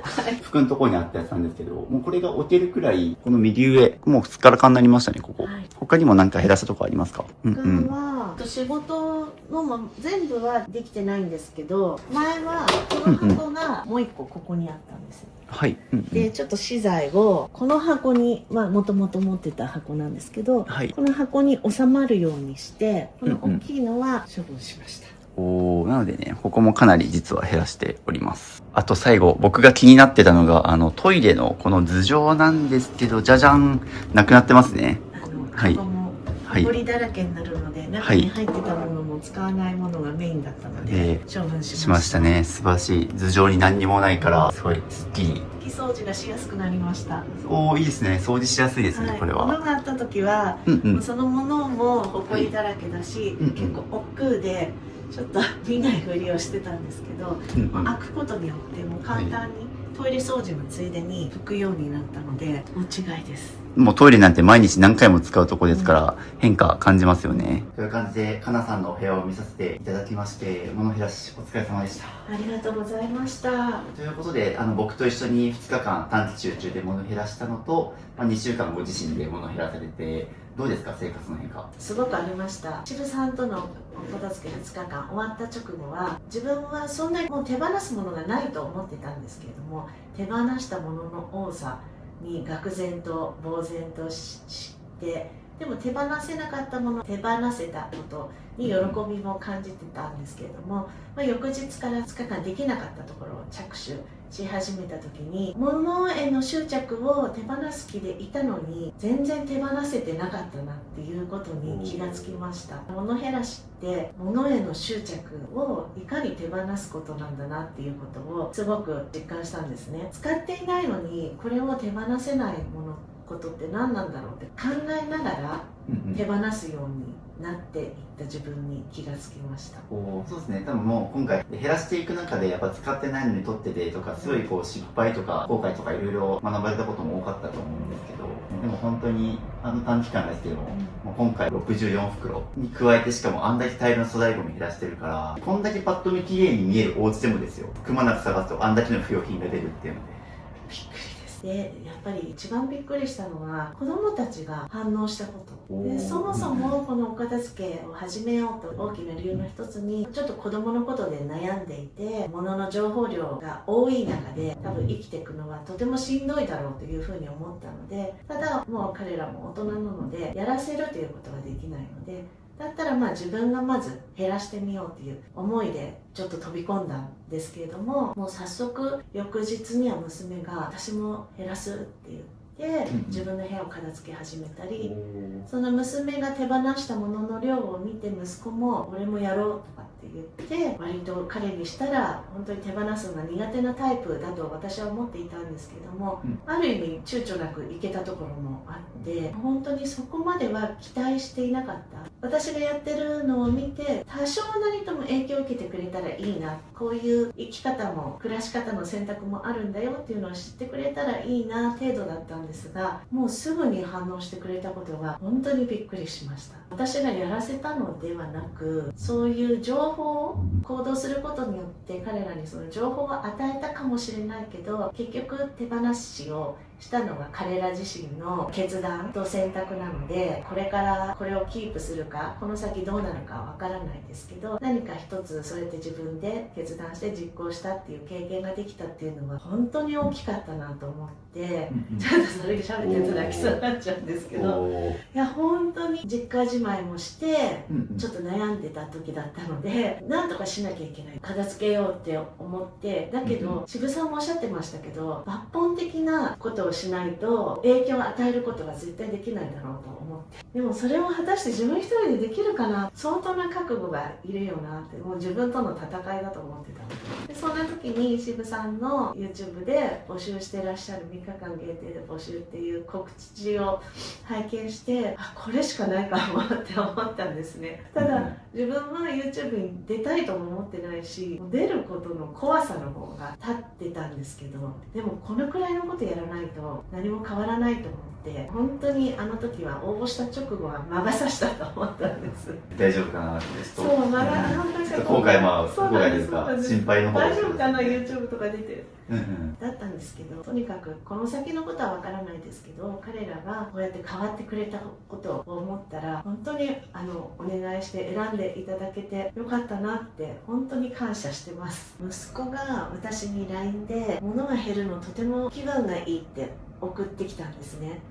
もうその一言一文を見ただけで本当に感動してしまって、ああこういうふうに感じてくれた、まさにこういうふうに思ってほしかったっていうことを息子が感じてくれたっていうのだけで、私は今回のお片付け、物の手放しはもう本当に目的以上のものを達成できたと思ってます。かなさんご自身が減らせたらいいと思ったのに、ここまでお子さんがね実際動いてくれて、さっきも実はねカメラ外とかでも結構泣いたりとかするんですねそれくらいも一番感動したということで、いやそれはもう本当にかなさんがこんだけ減らしたからですね。ありがとうございました。いえいえ、もうそれこそ僕のことを信じて飛び込んでくれたのも嬉しいですし、そういうふうにお子さんたちにもかなり減らした直後から影響があって、それもあんだけでこの空間が埋まるくらいの粗大ゴミ減らしたらさすがにお子さんたちも気づくし、もう本当にもう母が背中で語って一番こう家族への影響の仕方だったと思ってるんですけど、今後だからお子さんたちがね、今まだこのお家に暮らしてますけども、独り立ちした時とかですね、どういう変化あるかすごい楽しみですね。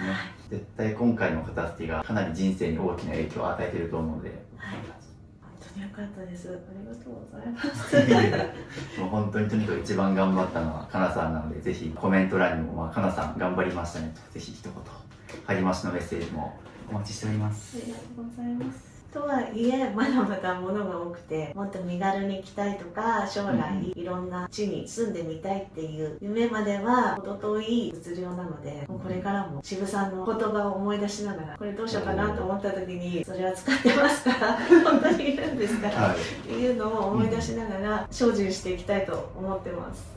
なんか最近僕の YouTube 出てくれた人とか片付けた人から言われたのが、背後霊渋っていうキーワードが出てきて、一緒に減らした人が結構皆さん口揃えてるのは、減らした後にこう買わなくなったと。で、買う時にもすごい慎重に考えてる時になんか背後から渋さんがいる前提で、これ本当に必要ですかみたいな語りかしてくるみたいなすごいおっしゃってて、多分すごい共感できますよね。できます。手放した袋の数も、最初のうちはどのくらい減るんだろうと思って好奇心でカウントしてたんですね。なんですけど途中からこれだけの自分は物をお金と引き換えに手に入れてしまった。その過程では必要なものももちろんあるんですけども、結果それを手放すっていう重さを視覚化できるように、数字で意識できるようにしようと思って途中からカウントを続けてたんですけれども、本当になんか今後手に入れるものっていうのはやっぱり考えて、本当にいる？渋さんがそこで本当にいりますかっていうのを思い出しながら向き合っていきたいと思ってます。すいません、全然泣くつもりじゃなかったのにいやもういっぱい泣いていいですよそうですね、涙に語ってくれました。こんな風にもう iPad にもね、今日喋ることをたくさんまとめてね、思いの丈も語ってくれたので、本当にありがとうございました。ありがとうございます。ました。ぜひミニマリスト渋を家に呼んで片付けたいという方はですね、今ちょっと応募がありがたいことで殺到して不定期な募集になってるんですけど、僕の YouTube チャンネルを登録してくれてたりとか、各種 SNS フォローしてくれてたら、募集の際にはまた告知しますので、ぜひフォロー、登録よろしくお願いします。そして他にもですね、概要欄の URL、公式 LINE を登録していただくと、全部無料で手放すか迷った時の30の質問リストだったり、ミニマリスト思考が深まる50の言葉だとか、あと AI の僕に相談できる AI 支部だったりとか、あと無料の定期セミナーですね、3ヶ月で物、お金、デジタルを整えるミニマリスト入門セミナーとか、もろもろ開催して、これ全部無料ですので、ぜひ概要欄の公式 LINE も追加してみてください。ということで、2日間にわたる物減らしコーチング、お疲れ様でした。ありがとうございました。ということで、良いミニマルライフをお送りくださいませ。ありがとうございます。これからも頑張ります。ではでは、ありがとうございました。ありがとうございました。お知らせです。ミニマリスト支部の LINE を追加するとなんと無料で YouTube 未公開の片付け動画やルームツアー動画5本、スマホのホーム画面が綺麗に片付くアプリアイコン画像150個と壁紙セット、物を手放すか迷った時の30の質問リスト、ミニマリスト支部と1対1でズームできる相談会、インテリアの参考になるミニマリスト部屋のリンク集など、他にも計10個の特典を無料プレゼントしています。配布は予告なく終了する可能性があるので受け取りをお早めに、概要欄のリンクか QR コードから登録お待ちしてます。